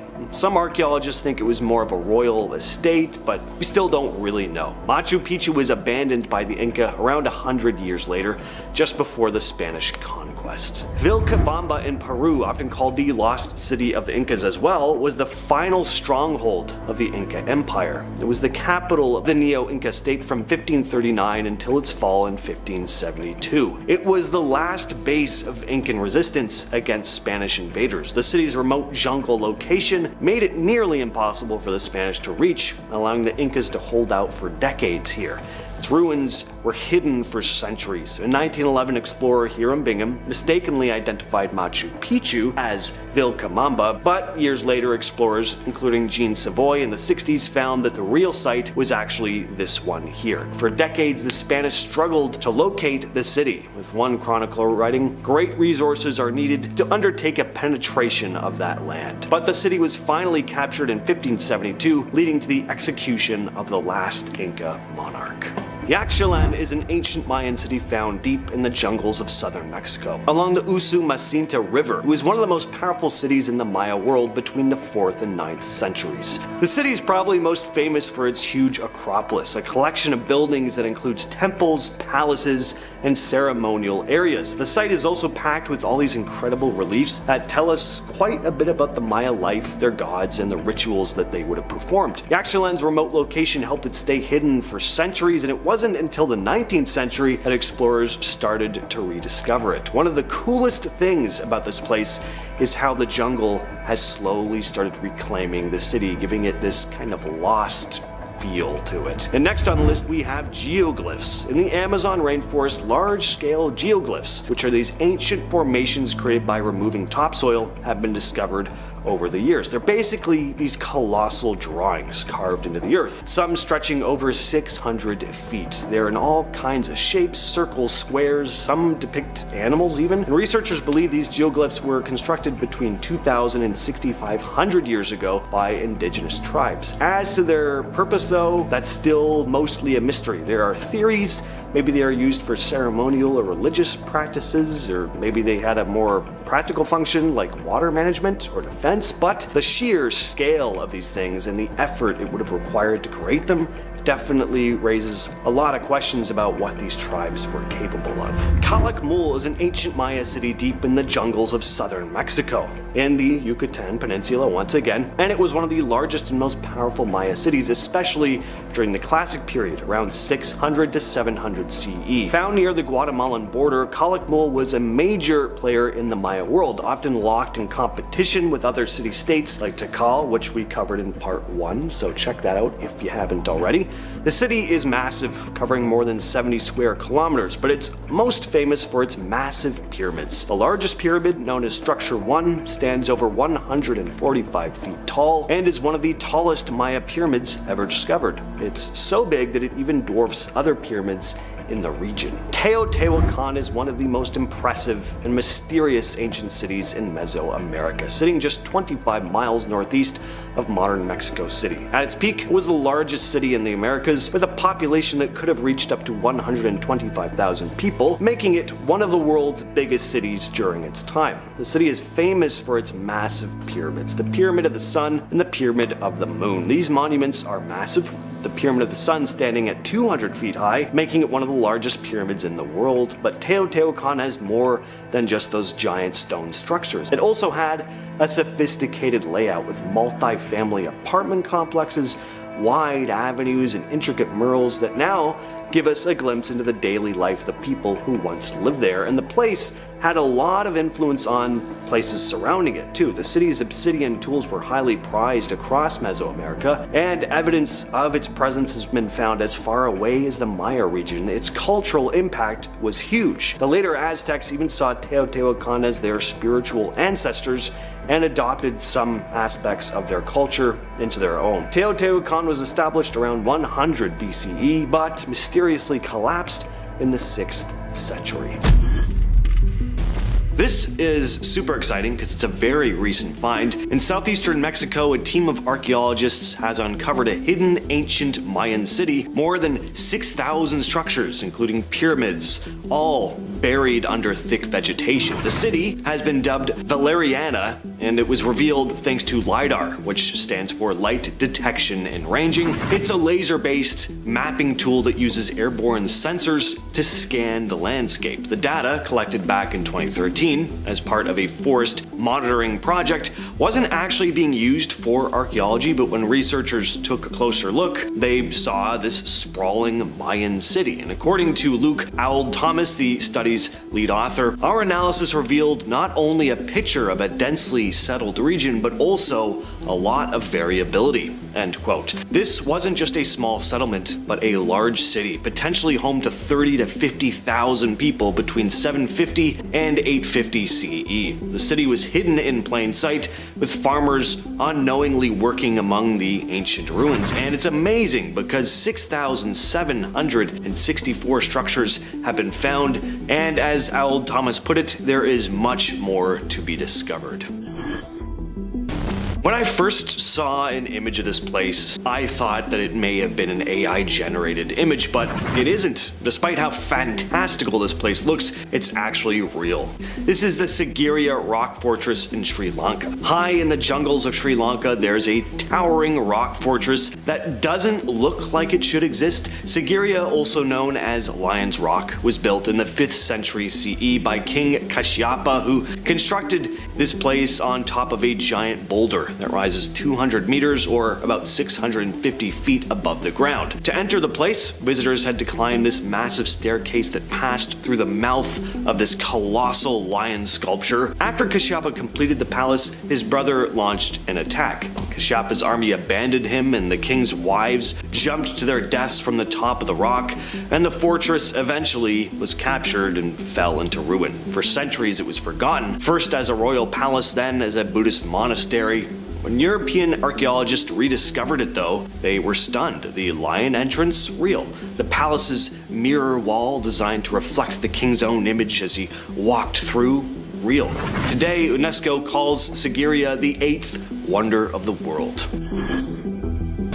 What you're looking at here is known simply as the lost city of Colombia. In the Sierra Nevada de Santa Marta Mountains is a city that was lost to time for centuries. About 1,300 years ago, the Tairona people built an incredible city on top of the hills. And the story goes that they'd been instructed by their god, who told them to live as close as they could to the stars. For 700 to 800 years, people lived here until the Spanish conquistadors arrived, and the Tairona never encountered the Europeans themselves, but the diseases that they brought spread rapidly and wiped out the entire civilization. With no one left to care for it, the city fell into ruin and was mostly forgotten. It wasn't until the 70s that a group of bandits passing through the jungle came across this hidden city, and they couldn't believe their eyes. An ancient overgrown city full of precious artifacts. Pretty amazing. The bandits pocketed what they could and sold their loot on the black market, and that's when archaeologists caught wind of this amazing discovery, and soon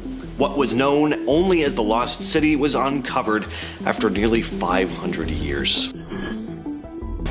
For centuries, there's been a legend of this hidden city deep in the jungles of Honduras. Hernan Cortez, the infamous Spanish conquistador, heard rumors of what was called the White City, or the City of the Monkey God, a place said to be full of unimaginable wealth. Cortez searched and searched, but he never found it, and neither did anyone else for hundreds of years. But the legend never went away. Even Charles Lindbergh, the famous American aviator, claimed to have seen this city while flying over the country. Others swore that they'd found it, but for one reason or another, they couldn't or wouldn't reveal its location. Then in the early 2000s, archaeologists came across something almost by accident. A team following the path described by one of the more eccentric individuals who claimed to have discovered it ended up finding this massive ancient city exactly where he said it would be. Deep in the rainforest, they uncovered a pyramid and a series of stone sculptures, remnants of some advanced civilization that had vanished more than 1,000 years before. Now, it's still not 100% certain if this truly is the city of the monkey god Cortez spoke of, but it is still proof of a lost civilization. The lost city, now known as La Ciudad Blanca, is just a reminder that legends are sometimes closer to reality than we may realize. What you're looking at here is the ancient city of Tikal, deep in the Guatemalan rainforest. This ancient Mayan city, thought to have been called Yaxmutal, was once the capital of a powerful Maya kingdom, occupied from around 200 to 900 CE. There were huge pyramids, royal palaces, massive stone monuments, some still standing today. As you can see, like a lot of Mayan cities, it's not super clear why it was abandoned. Could have been a combination of things: lack of resources, environmental changes. It wasn't until 1848, though, that an organized expedition rediscovered the place, but it's still one of the largest and best preserved archaeological sites in the Americas. These are the rice terraces of the Philippines. They're a pretty breathtaking feat of ancient engineering. These terraces, carved into the steep slopes of the Cordillera Mountains over 2,000 years ago, are often called the eighth wonder of the world, and for good reason. The terraces were designed to grow rice, but the real magic is in how they were built, using the natural contours of the land and without modern technology. Generations of indigenous Ifugao people with basic tools created all of this. It's said the Ifugao people didn't just build the terraces, they became the land. They engineered intricate irrigation systems, creating channels and bamboo pipes that bring water from nearby rivers all the way up to the fields so that the crops are healthy even in the dry season. What's even crazier is that these terraces are still in use today. People are still farming rice on the very same terraces that were built over 2,000 years ago. San Agustin Archaeological Park in Colombia is home to the largest collection of megalithic sculptures in Latin America and is considered the world's largest necropolis. There are all kinds of statues here, which were likely carved between 5 and 400 CE. You'll find gigantic anthropomorphic figures of jaguars, crocodiles, and birds. Some statues stand as high as 23 feet, or about 7 meters. Others are smaller, but still very impressive. We still don't know exactly who created them or why. What is clear is that a lot of the statues appear to guard burial mounds, which means maybe the ancient culture believed in protecting the deceased in the afterlife. The site was first documented by a Spanish monk in the 18th century, but it wasn't until much later that serious excavations happened. And today, San Agustin is an UNESCO World Heritage Site with over 500 statues scattered across more than 50 square kilometers. Great Zimbabwe, found in modern-day Zimbabwe, is one of Africa's most incredible ancient sites and the largest collection of ruins south of the Sahara. Legend has it that this is where the biblical Queen of Sheba once ruled, but in reality the city existed between the 11th and 15th centuries. The exact identity of the people who built it was debated for years, with a lot of the colonial government in Rhodesia outright refusing to believe that the advanced city was built by native Africans, but today it's generally accepted that the Shona people built the city. At one point, Great Zimbabwe was home to around 18,000 people, and its massive stone walls, some reaching 5 meters or about 16.5 feet in height, were built without any mortar. Nan Madol in Micronesia is an ancient city built on over 100 tiny islets, earning its nickname Venice of the Pacific. There's a lot of mystery behind how it was built. Local legends say two wizard brothers, Olishipa and Oloshipa, arrived from across the sea in a giant canoe, and they wanted to create a place to honor the gods of the sea and harvest. After two failed attempts to move giant stones to the site, they used the magic of a dragon to levitate the blocks. Nan Madol's construction is still being studied today. The people who built it didn't have pulleys, cranes, no metal tools, so it's believed they moved nearly 2,000 tons of stone every year for over 400 years. How they manage this, especially in such a remote area, is still one of history's greatest mysteries. Angkor Wat in Cambodia is one of the most jaw-dropping ancient structures in the world. It's also the largest religious monument in the world. It was originally built in the early 12th century, designed as a Hindu temple dedicated to the god Vishnu. By the 14th century, it had become a Buddhist temple, which it remains to this day. The entire temple complex is surrounded by a massive moat. The main temple rises up with 5 towering spires representing the 5 peaks of Mount Meru, the center of the Hindu universe. The walls are etched with incredible images of mythical creatures and battle scenes, and the craftsmanship is so intricate that it really feels like a completely different world. And that's just from images and video I've seen. I can only imagine what it'd be like actually stepping into this place. And Angkor Wat is just part of what was once a much larger city, Angkor, which once housed over 1 million people. And that's massive when you consider it was built in a time long before cranes and other modern tools.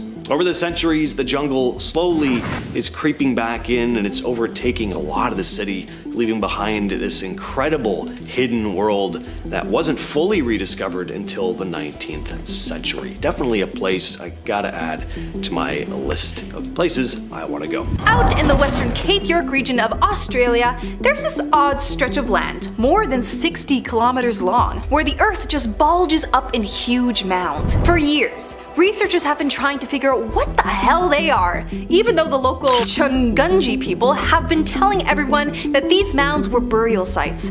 Nobody took them seriously. Instead, scientists came up with all sorts of bizarre ideas. Like, they even suggested that birds were somehow responsible for creating the 250 mounds. Yeah, birds. Well, in 2018, they decided to use radar to scan 11 of the mounds. And big shocker here, the natives have been right all along. Not only did the mounds have human remains inside, but they also uncovered old artifacts like spears, flowers, and coral. Some of the mounds could be as old as 6,000 years. Basically, around the same time the Egyptians were building the pyramids. In 2015, archaeologists came across around 100 ritual sites in the Eilat Mountains in Israel, part of the Negev desert. The sites were full of stone circles and some phallic-shaped structures. But the creepiest thing about these finds, unless you're particularly adverse to phallic-shaped artifacts, was the fact that cult activity had been carried out there. There were 44 different cult locations. We don't know exactly what went down at these sites, but it's pretty clear that death and fertility were big themes.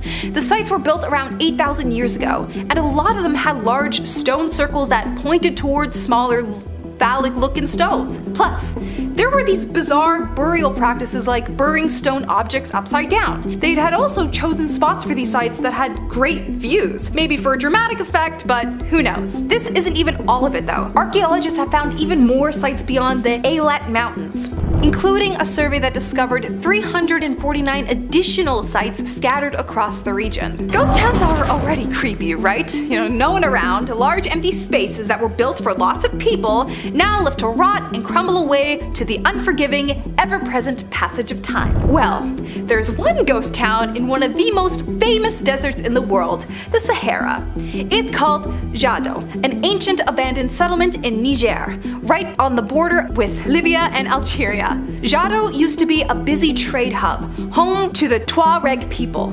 nomadic Berbers who lived in the desert. The town was strategically located on trade routes that connected to North and West Africa. The buildings here are made of mud brick, some of which are several stories high. But as trade routes shifted and the environment got drier, people started abandoning the town, and eventually it was left empty. Today, all that's left are these eerie, crumbling buildings battered by the desert winds. You knew we weren't getting through this list without at least one mention of Egypt. In the Nubia Desert, there's this strange arrangement of stones called the Napta stones, dating back around 6,000 to 7,000 years. These flat granite slabs from circles and semicircles, and they're kind of a mystery. Some researchers believe that there were an ancient calendar of sorts, used to track the stars and other astronomical events. The alignment of these stones is so precise that it shows the people who built them had a pretty sophisticated understanding of the skies. The stones are also tied to a cattle cult that existed in the region. You can actually find carvings of cattle on some of the stones, which likely means these animals were really important in these people's spiritual beliefs. We still don't know exactly what the stones were used for or who exactly built them, but it's clear that these ancient people had some pretty advanced knowledge about astronomy and agriculture, way ahead of their time. Out in the middle of the Sahara Desert in Niger, there's this incredible site called Gobero. Discovered in 2000 by a team led by archaeologist Paul Sereno, Gobero is basically a giant ancient graveyard dating back around 10,000 years ago. It's made up of 8 different burial sites, and the amount of information it's given archaeologists about early human societies is a lot. It's given them a lot. 10,000 years ago, this area wasn't the dry, barren wasteland it is today. It was a green paradise, full of lakes and wildlife. The people who lived here were a mix of hunter-gatherers and early farmers, and the graves show they lived with domesticated animals, like cattle. The bones found at Gobero, both human and animal, tell a story of a community that lived in harmony with their environment before things started to suck. As the climate changed and the region became drier, the once healthy, plant-filled area slowly turned into the desert we know today. Now, if you've never heard of the desert kites, I don't feel bad. They're a bit of a weird discovery. These are giant V-shaped stone enclosures found all over the deserts of the Middle East and North Africa. Some of these strange formations stretch over to 1,000 meters long. They're massive. They got their name because, well, they look like giant kites from the air. But what are they actually used for? Some researchers believe they were ancient hunting traps. You'd have these enclosures built in the shape of a V, and wild animals like gazelles would be herded toward them by hunters, making it much easier to trap them.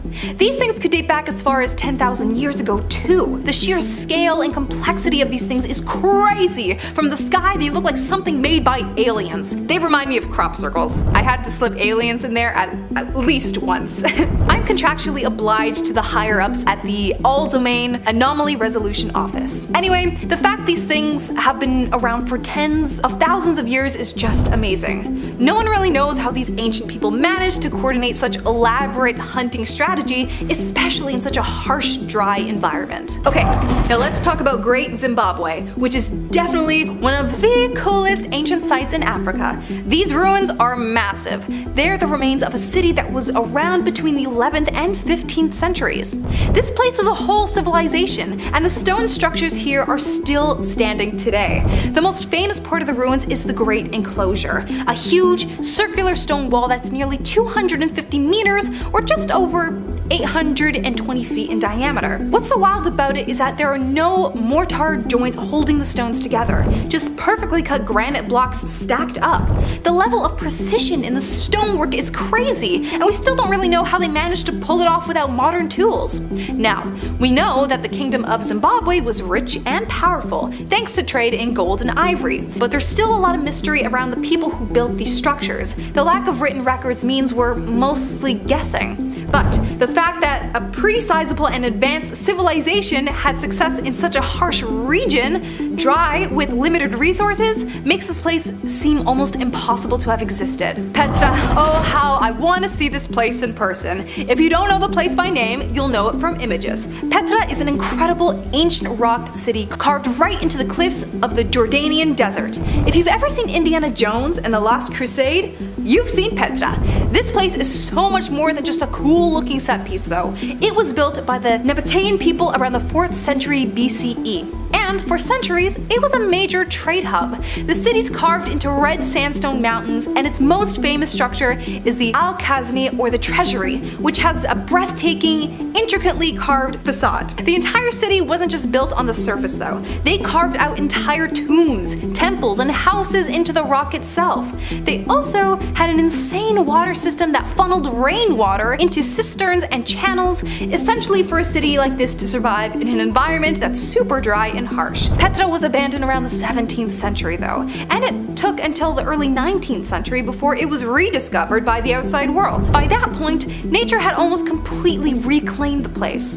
But even when you look at it today, it's still hard to wrap your head around how they managed to build such a monumental city in the middle of a desert, with technology that was pretty primitive by today's standards. You probably know about Egypt's pyramids, right? But have you heard of the pyramids of Meroe? Found in the Nubian desert of Sudan, these pyramids belong to the Kingdom of Kush, which ruled from around 800 BCE to 350 CE. Now, while Egypt was building its giant pyramids, the people of Meroe were building their own. These ones are smaller, but they're just as mysterious. The pyramids of Meroe are steep and sharp, with over 200 pyramids still standing. And the crazy thing is, a lot of them haven't been fully explored yet. What's even stranger is that there are almost no written records of the Kushite people who built them. So we don't know exactly why they built these massive tombs, but it's clear they were a sign of wealth and power.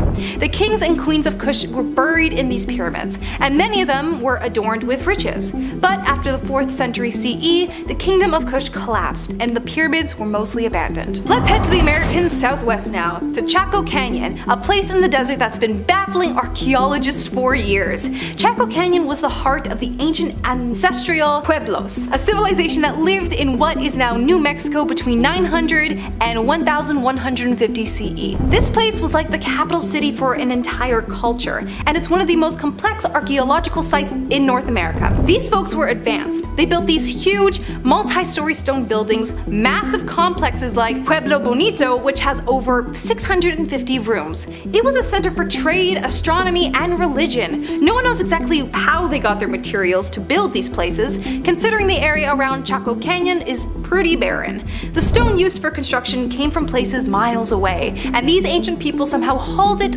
all the way to the canyon. And the thing that really makes it feel like a mystery is the way they aligned the buildings. Some of the structures in Chaco Canyon are aligned with stuff up into the sky, like solstices and lunar cycles, meaning, just like the Mayans, they seem to have advanced knowledge of astronomy. Also like the Mayans though, their civilization dissipated. Around the 12th century, the canyon was abandoned. Pumapunku in the Andes Mountains of Bolivia is part of a larger temple complex linked to the Tiwanaku culture. It's thought to have been built between 536 and 600 CE, but some researchers think it could be even older than that. The site has these impressive stone blocks, with the largest weighing around 131 tons, way heavier than most modern construction equipment, and they were sourced about 50 miles away.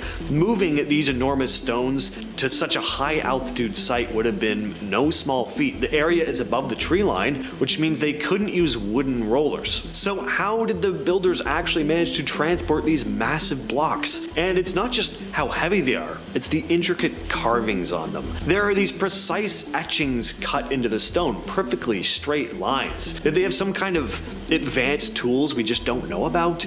Without knowing it, I'd think these were carved with modern day electric tools, but of course that wouldn't have been the case in the year 600. In Saqqara, near the Pyramid of Djoser in Egypt, archaeologists discovered 24 coffin-shaped black boxes. These boxes are made of solid Aswan granite, a material so tough that it's hard to scratch even with modern tools. Each box is massive, weighing over 100 tons, and they're designed to be airtight. The lids of these boxes are also made from granite and weigh about 30 tons each. The precision with which these boxes were cut and assembled is just astonishing. Some think that the sheer level of skill shown in these boxes is just so high that it seems almost impossible for ancient people to have achieved it.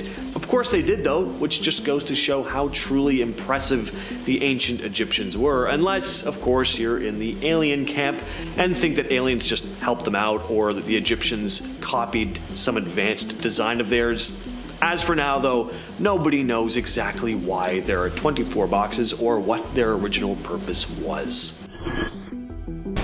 Nan Madol is an incredible ancient city located on the coast of Pohnpei in Micronesia. The site has about 100 artificial islets spread over 150 acres of lagoon. It's estimated that it could have housed more than 1,000 people. Built between 1100 and 1628 CE, Nan Madol was likely a ceremonial and political center. What makes Nan Madol fascinating is how it was built. The structures are made from massive basalt columns, and there was no mortar. The builders just constructed and placed the stones perfectly. It's incredibly impressive, but how did they do it? Well, legend has it that giant birds lifted and placed these heavy stones. The layout of Nan Madol is complex as well, with interconnected islets and waterways. This was a highly organized society. The people who lived here had very advanced skills.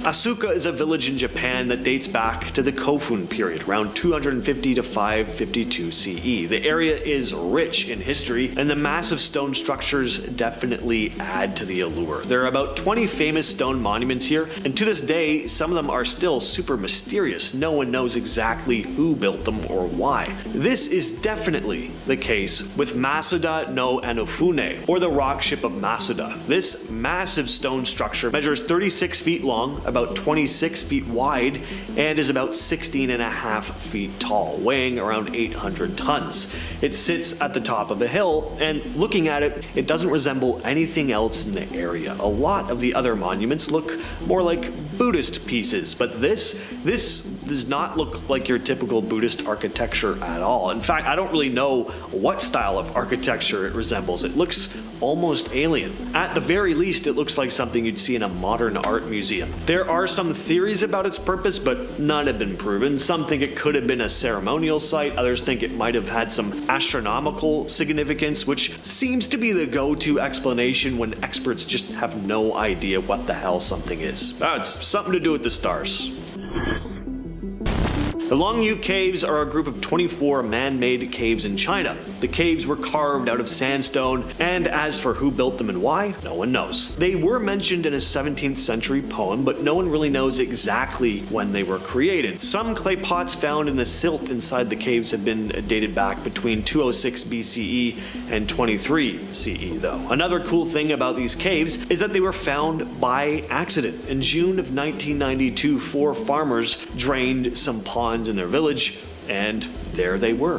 What they thought were just ponds turned out to be huge man-made caverns. After doing some digging, they discovered 19 more caverns nearby too. The caves could be over 2,000 years old, but there are no historical records detailing how or why they were built. But how would they have been constructed though? Well, with the types of tools available at the time, it would have required around 1,000 skilled workers digging 24 hours a day for many years to complete a project like this. Another odd part, there's no evidence of where all the rubble went. It's estimated that over 1 million cubic meters of stone were removed, but not a single trace of it has ever been found. The walls of Sakse Woman. I was saying that, Sakse Woman. They're a very impressive feat of ancient engineering found just outside Cusco, Peru, built by the Inca in the 15th century. It's a massive fortress famous for its enormous stone walls made from giant blocks, some weighing up to 200 tons. And aside from how heavy they are, the stones fit together so nicely and tightly that you can't even slide a toothpick between them. Sakse Woman indeed. This site would have been used as a fortification and for ceremonial practices. The walls are arranged in a zigzag pattern, which makes the place effective for defense. But how did the Incas manage to transport and shape these massive stones without modern tools? Well, there are theories. They could have used wooden sledges or ramps, but no one really knows for sure. When the Spaniards arrived and took over Cusco, they were so amazed by the walls that they believed only demons could have built such an incredible structure. They even tried to tear down parts of it, but the boulders were just too heavy for them to move. The stone spheres of Costa Rica, also known as the Diquis spheres. These perfectly round stone spheres range in size from just a few inches to over 8 feet in diameter, with some weighing as much as 16 tons. They're found mainly in the Diquis Delta and the nearby Isla del Cano. Most of these spheres are made of a hard type of granite called granodiorite, and they're believed to have been created by the now extinct Diquis culture between 500 CE and 1500 CE. How did they carve such perfectly round, smooth stones? We don't know for sure. Some researchers think they might have used tools made from harder materials or just had techniques that we can't fully understand today. There are also myths and legends that the Diquis people had a potion that they used to soften the rocks and sculpt them. All we know for sure is that the precision and craftsmanship here is very impressive. What about what they were used for? The main theory is that they were used to mark the burial sites of important people. There's always the possibility though that they built them just because. I mean, why not? They look nice. Unfortunately, a lot of these spheres have been moved or destroyed over the years. Only about 30 are still in their original locations.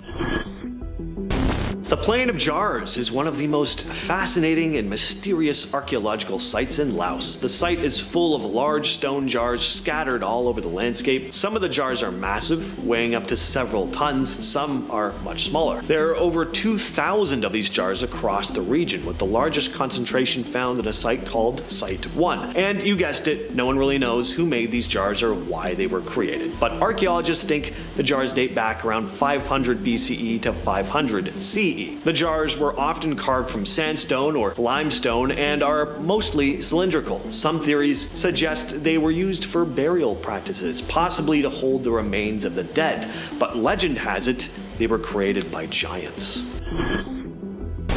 In Bata Valley, Indonesia, you'll find some incredible stone monuments. These statues look a bit like the moai from Easter Island. You'd think that with such striking designs, historians would easily know when and why these megaliths were created, but again, no one really knows how old they are or what they were built for. When locals are asked about the purpose of these statues, they often just say, well, they've always been there. Some believe the megaliths are linked to human sacrifice. Others think they were to ward off evil spirits. Some tales even say these stones are criminals turned to stone and that they can move on their own at night.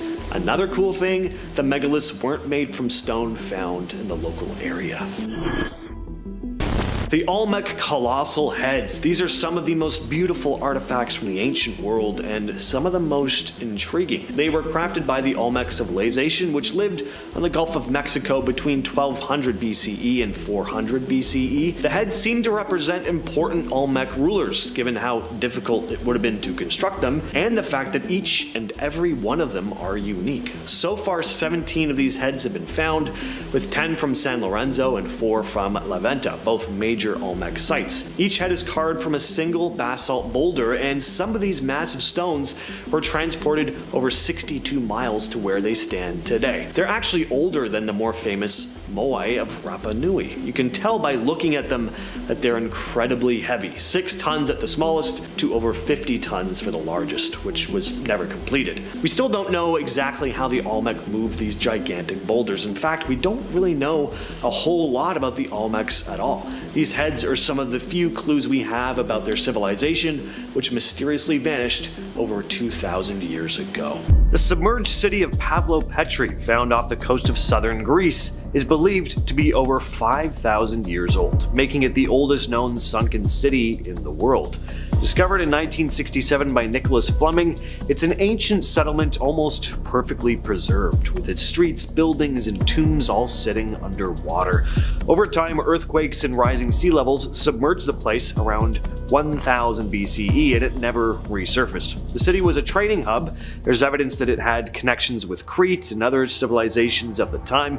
Excavations have revealed 15 well-planned buildings and a complex water system. These people were skilled engineers. With high-tech tools like sonar mapping and underwater robots, archaeologists have been able to create a 3D digital map of the city, giving us a closer look at its layout and how it would have functioned. The mystery of crystal pyramids in the Bermuda Triangle has been talked about since the 60s. The first real claim came from a man named Dr. Ray Brown, who, while scuba diving off the coast of the Bahamas, reported coming across this underwater pyramid. reported that he came across the most magnificent find of all. In the murkiness, he spotted the tip of a submerged pyramid, barely visible above the ocean floor. He described it as being made of a crystal-like material, even saying he was able to retrieve a piece of it, but that his camera equipment was destroyed in a storm, thus he was unable to return with actual photographic evidence of the pyramid. Dubious for sure, but since then more stories about underwater pyramids have spread. And then again, the documentary that his story comes from was narrated by Leonard Nimoy, so I can see why people were so intrigued. I mean, it's Mr. Spock. I'd believe it too. Pyramids were found at a depth of 2,000 meters. The report claimed that they were 3 times bigger than the Great Pyramid of Giza. The pyramids were allegedly made of this crystal-like substance. The thing is, Dr. Meyer Verlag has never been verified to exist. So, is this an actual find or just another piece of Bermuda Triangle folklore? Off the coast of Malta, a discovery in 1999 started a bit of a debate. They're known as the underwater temples of Gebel Gol Bahar. Hubert Zeitmer, a retired businessman, discovered the ruins. Zeitmer wasn't a scientist, and he was into the whole ancient astronauts conspiracy stuff, so a lot of people dismissed his findings, but that doesn't mean it's not intriguing. There hasn't been an official study into this, but unofficial research has claimed that the ruins could be thousands of years old. Some even think this area was once inhabited and could have been submerged by a massive flood, possibly the same one described in the Bible. Now, of course, mainstream scholars aren't really buying this theory, with some arguing that the rocks and boulders are just the result of illegal dumping, but it's not just the structures themselves that have people talking. There are also cart ruts, grooves in the seabed that stretch into the water, similar to ones found on the island of Malta itself, which means this area might have been on dry land at one point in time. What you're looking at here are the submerged ruins of a long-lost city called Xichang, aka China's Atlantis. It's pretty spectacular. It sits beneath the waters of Qingdao Lake in the Zhejiang province. The city of Xichang, or Lion City, was once a bustling metropolis during the Ming and Qing dynasties, but in 1959 it was intentionally flooded to create the Xing'an Dam and its hydroelectric station, which caused nearly 300,000 people to be relocated. The city was forgotten until 2001, when the Chinese government sent an expedition to explore what remained of this lost city. But it wasn't until 2011 that the discovery really took off. The Chinese National Geography published photos and illustrations showing what the city might have looked like before it sank. And what's wild is how well preserved the place is now. There are hundreds of archways with these intricate carvings of lions and dragons and phoenixes. Some inscriptions even date back to 1777. Because the water protects the ruins from weathering, Xichang looks almost as if it were frozen in time, and divers from all over the world come to explore the area. Bimini Road was found off the coast of Bimini Island in the Bahamas in 1968 by Joseph Mason Valentine. The site consists of these large, flat stones arranged in a straight line across the seabed, leading many to believe that it could be the ancient remains of a city. As Valentine explored the area further, he uncovered more outlines of possible ruins around the road. Some were quick to point out that it seemed like evidence of the lost city of Atlantis, arguing that the stones were just clearly too uniform to be some natural formation. Mainstream scientists, though, think that the road is the result of nature, that erosion over a long period of time has just created this illusion of a flat road. Ray Brown, another researcher, claimed to have discovered a sunken pyramid near Berry Island, not far from Bimini. He was on a mission to find sunken galleons when he noticed the quote-unquote pyramid, and as he later reported, his navigation equipment malfunctioned right before the discovery, so maybe there's something to this one. Off the coast of Cuba, there's something pretty wild lying underwater: pyramids. Using sonar, researchers found what looks like the remains of an ancient city, complete with giant stone structures. The find was made in 2001 by a marine engineer named Pauline Zalitsky and her husband, Paul Weinswig, owners of a Canadian company called Advanced Digital Communications. Some of these formations are massive, around 400 meters wide and 40 meters tall, or about 1,312 feet wide and 131 feet tall or so.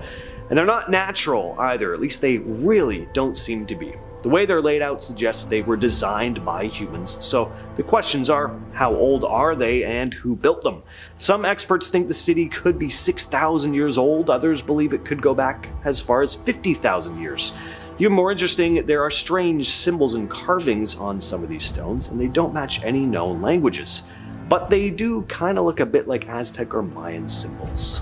Ships have been reporting strange sightings in the Indian Ocean for over a century, and it all starts in 1873.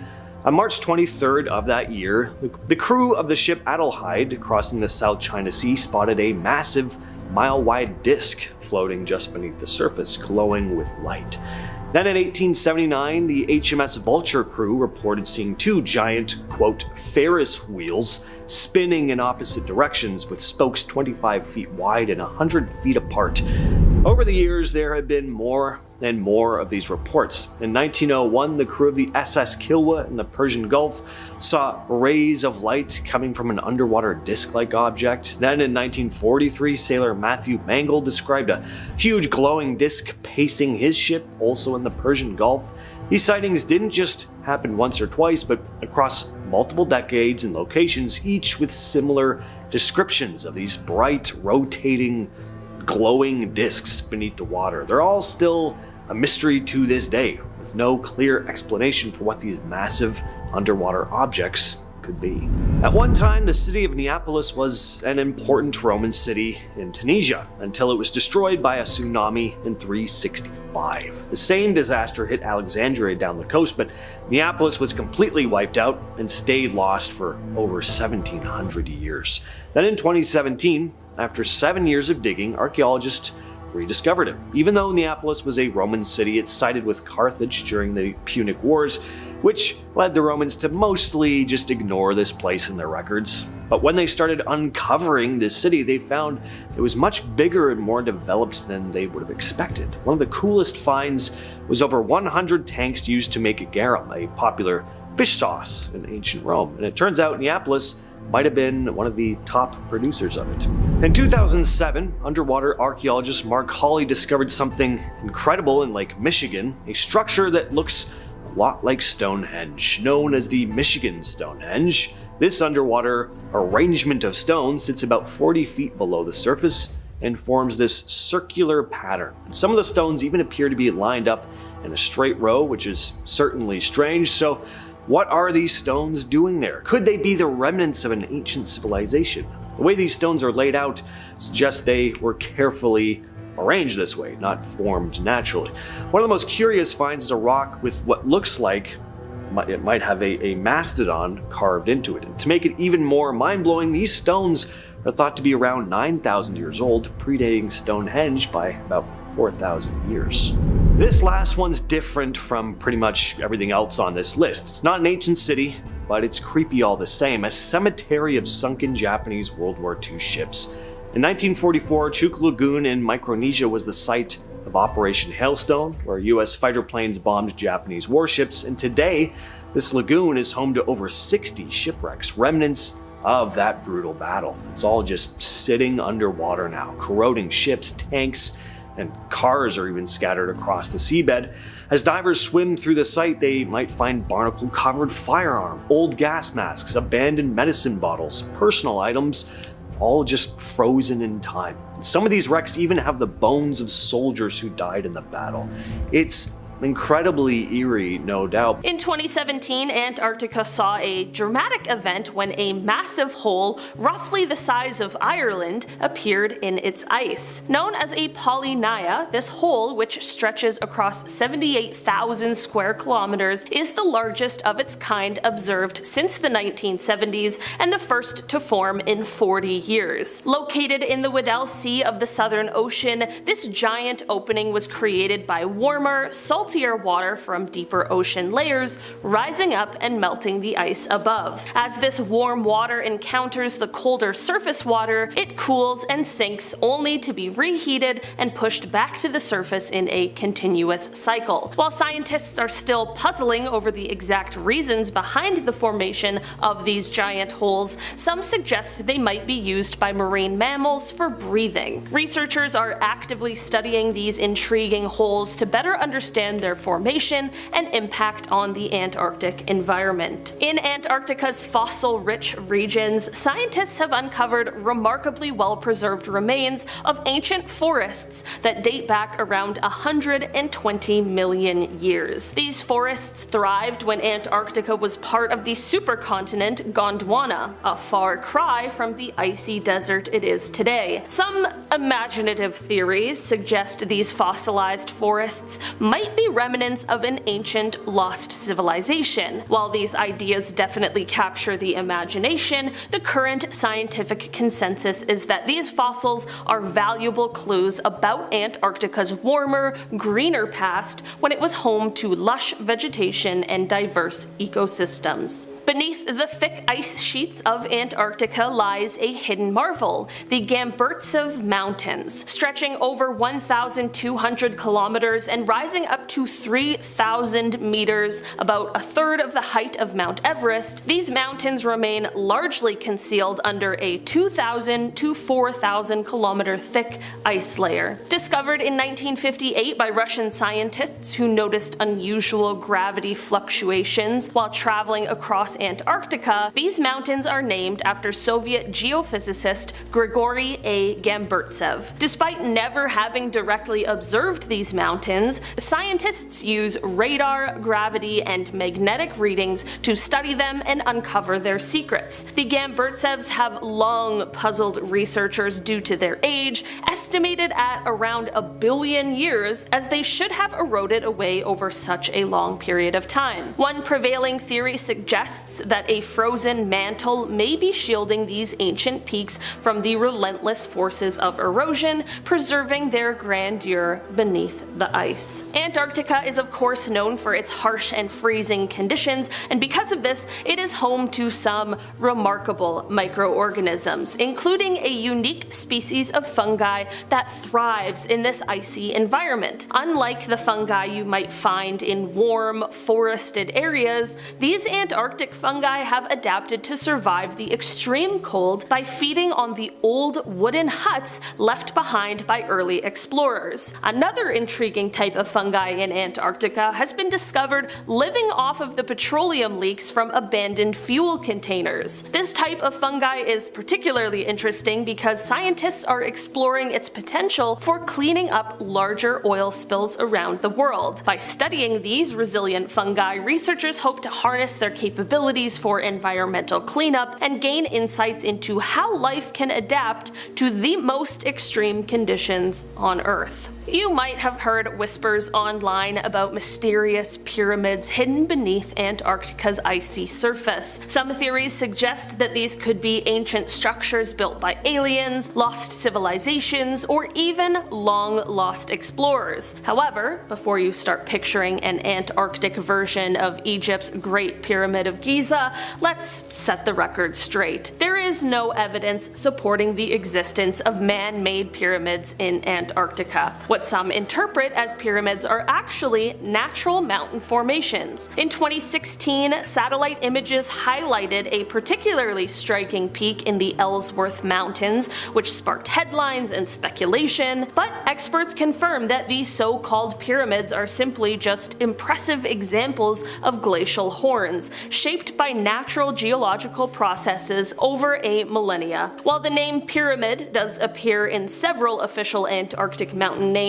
these are just descriptive of their shapes and not evidence of hidden ancient architecture. In early 2017, a satellite image of Antarctica sparked a flurry of excitement and speculation online when it appeared to show what some claimed was a giant staircase. Posted on a conspiracy theory forum where all the craziest information is, the image led to wild theories suggesting it could be an alien landing site. While some jumped to extraterrestrial conclusions, others proposed more plausible explanations, such as a glitch in the camera or snow formations. Despite the buzz, skeptics pointed out that the image lacked specific coordinates and could be a natural anomaly like snow dunes or ridges. Researchers and experts generally attribute such formations to natural processes rather than mysterious or alien origins, but the image certainly added another intriguing layer to the many conspiracy theories surrounding Antarctica. For this one, instead of just taking a look at this strange structure, we are climbing it. Well, not we, but someone did. In January 2013, a team of climbers and filmmakers, including Leo Holding, Sean Leary, Jason Pickles, Chris Rabone, and Alistair Lee, tackled a new route up the northeast ridge of Ulvitana in Antarctica's Fenrisk-Jeften Range. This 35-pitch route, stretching 1,750 meters, was the fourth ascent of Ulvitana, the highest peak in the range, known for its striking spire-like shape. Arriving on December 22nd, the team set up a festive base camp before spending 10 challenging days scaling the ridge through difficult 5.12 A2 terrain. Despite extreme cold, with temperatures dropping to negative 35 degrees Celsius and even a severe snowstorm, they reached the summit on January 24th. Although they had initially planned to base jump from the peak, dangerous weather conditions led them to descend via traditional methods. The team's adventure, marked by intense climbing and harsh conditions, was captured in a film and celebrated as a major achievement in Antarctic climbing. The Hollow Earth theory is like something straight out of a sci-fi adventure, suggesting that beneath Antarctica's icy crust lies a gateway to a colossal, hollow world. Imagine a hidden realm, complete with its own advanced civilization, ecosystems, and maybe even mystical creatures, all tucked away in Earth's hollow core. Although this theory captures the imagination and has inspired countless stories in speculative fiction, it doesn't necessarily hold up under scientific scrutiny. Geologists and researchers firmly argue that our planet is solid with a layered structure, not a giant empty sphere. But I've never been, so maybe one day.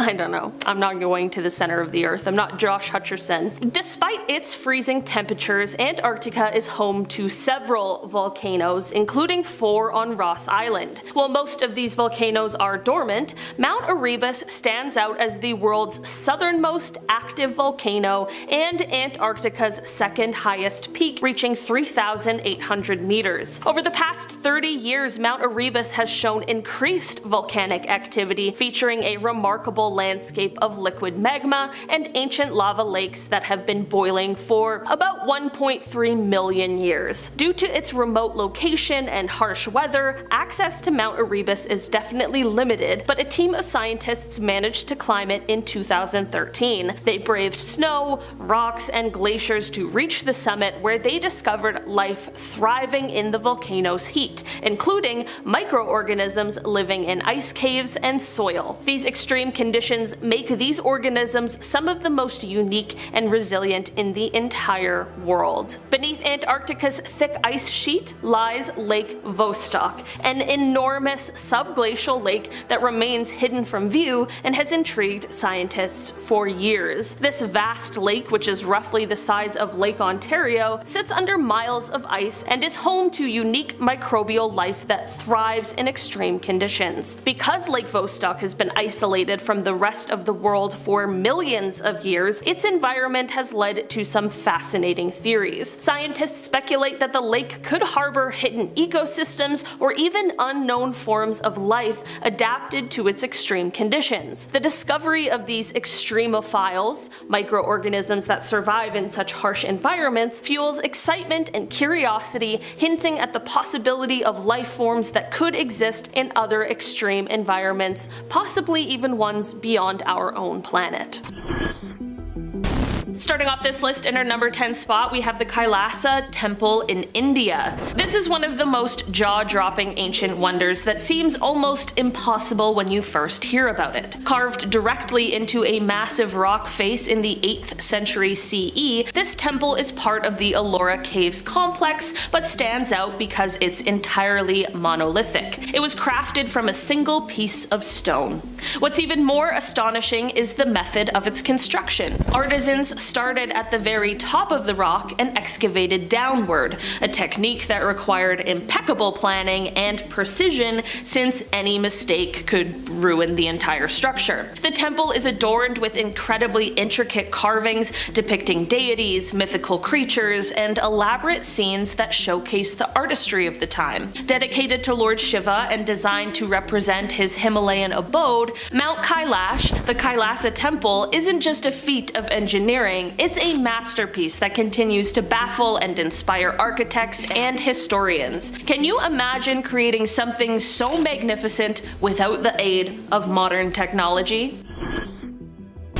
In our number 9 spot today, we have the Baalbek Trilithon in Lebanon. This is an ancient wonder that leaves even modern engineers scratching their heads. Located within the ruins of the Temple of Jupiter, these enormous stone blocks date back to the Roman Empire and are some of the largest ever used in construction. Each stone weighs around 800 tons. That's the equivalent to stacking about 130 African elephants. The question is, how did people over 2,000 years ago managed to move and precisely place such massive stones without the aid of modern machinery? While we don't have definitive answers yet, theories suggest that they might have used a combination of rollers, sledges, and sheer human effort, possibly involving thousands of workers. The precision and scale not only showcase the incredible engineering skills of the time, but also highlight how much we still have to learn about ancient construction techniques. In our number 8 spot today, we have the Hypogeum of Hal Saflieni in Malta. This is an underground marvel that seems almost too advanced for its time. Dating back to around 4000 BCE, this labyrinthine complex was carved entirely out of limestone using simple tools like antler picks and stones. It spans 3 levels filled with halls, chambers, and winding passages that could easily get you lost. What's truly mind-blowing is the builder's sophisticated understanding of engineering and acoustics. Some rooms are designed to produce unique sound effects. Imagine chanting in a chamber that naturally amplifies your voice in haunting ways. The precise workmanship and planning required for such a feat are astounding, especially considering the limited technology available over 6,000 years ago. The Hypogeum not only served as a necropolis, but also stands as a testament to the incredible ingenuity of ancient civilizations. In our number 7 spot today, we have the Banaway rice terraces in the Philippines. These are an astounding example of ancient creativity that defies what we might think possible without modern technology. Over 2,000 years ago, the indigenous Ifugao people carved these terraces into the steep mountainsides of Ifugao province, creating a vast network of rice paddies that seem to ascend endlessly into the sky. While these terraces themselves cover a significant area, the entire system of rice terraces in the region extends over 10,000 square kilometers. What's truly mind-blowing is how they achieved this feat with just stone and mud walls, carefully crafted to adapt to the rugged terrain. They engineered an elaborate irrigation system that channels water from the rainforests above, allowing them to cultivate rice sustainably on steep slopes. Even more impressive is that these terraces have been meticulously maintained by countless generations, all without the aid of modern tools. our number 6 spot today, we have the rock-hewn churches of Lalibela in Ethiopia. These are mind-blowing feats of ancient engineering that seem almost impossible even by today's standards. Carved directly into solid volcanic rock during the 12th and 13th centuries, these 11 monolithic churches weren't built in the traditional sense. They were sculpted from the top down out of a single massive rock. Each church sits below ground level, nestled within deep trenches, and they're all interconnected by a maze of tunnels and narrow passages. The workers had to plan everything with incredible precision because one mistake would ruin an entire structure. What's even more fascinating is the level of detail inside these churches. Ornate windows, intricate carvings, and perfectly shaped doors, all hewn from the surrounding rock. Commissioned by the king with the aim of creating a New Jerusalem in Ethiopia, these churches stand as a testament to human devotion and sheer determination. The fact that they accomplished this without modern tools or machinery is nothing short of astonishing. It's one of those historical marvels that makes you rethink what ancient civilizations were truly capable of achieving. In our number 5 spot today, we have the Great Zimbabwe Ruins, which of course are in Zimbabwe. These are an astonishing glimpse into a medieval African civilization that flourished between the 11th and 15th centuries.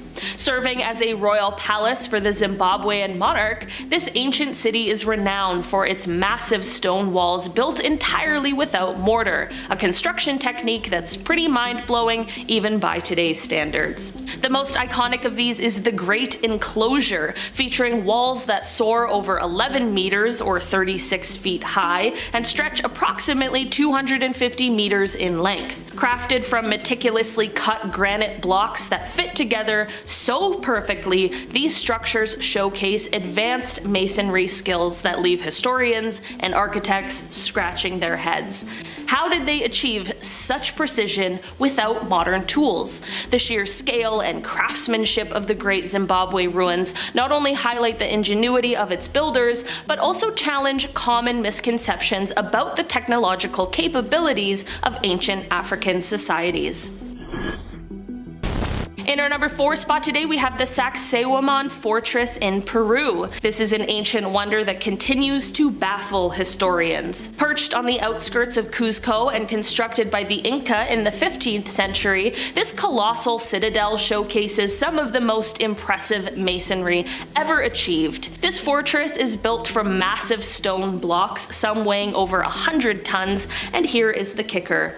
They're fitted together with such incredible precision that you can't even slip a knife blade between them. These precisely cut stones weren't just for aesthetics, their interlocking design was engineered to absorb seismic shocks from earthquakes, reflecting a sophisticated understanding of structural engineering that was way ahead of its time. The methods the Inca used to move and fit these gigantic stones remains a mystery, especially since they didn't have the wheel or iron tools. In our number 3 spot today, we have the Plain of Jars in Laos. This is an ancient mystery. Strewn across the Shangquang Plateau are thousands of enormous stone jars, some standing over 3 meters tall and weighing up to 14 tons.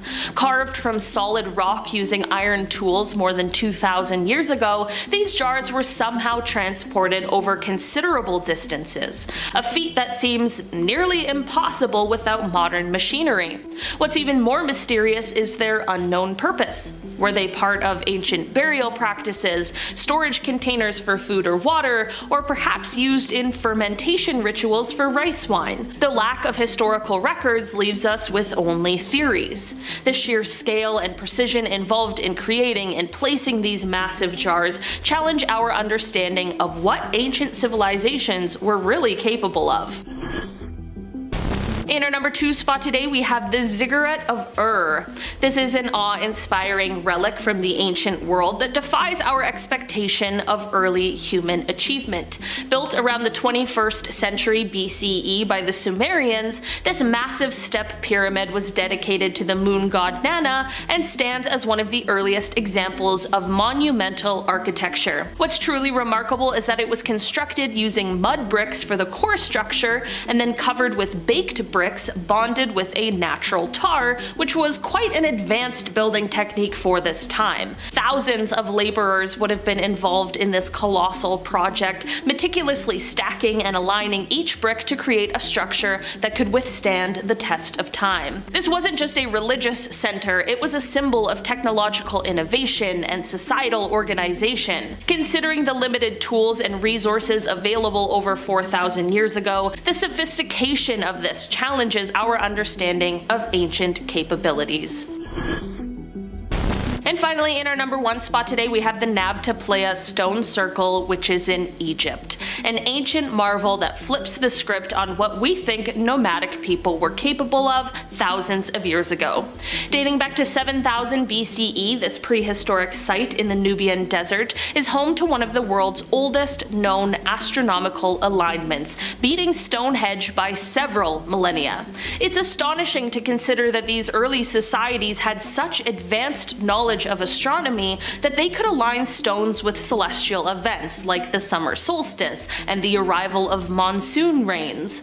The stones were carefully arranged to track the movement of stars and planets, indicating a deep understanding of the cosmos. What's even more incredible is that this was accomplished by nomadic herders, not settled agriculturalists, showcasing their sophisticated observational skills and organizational abilities. The construction involved strategically placing stones in specific patterns, reflecting both astronomical expertise and remarkable planning.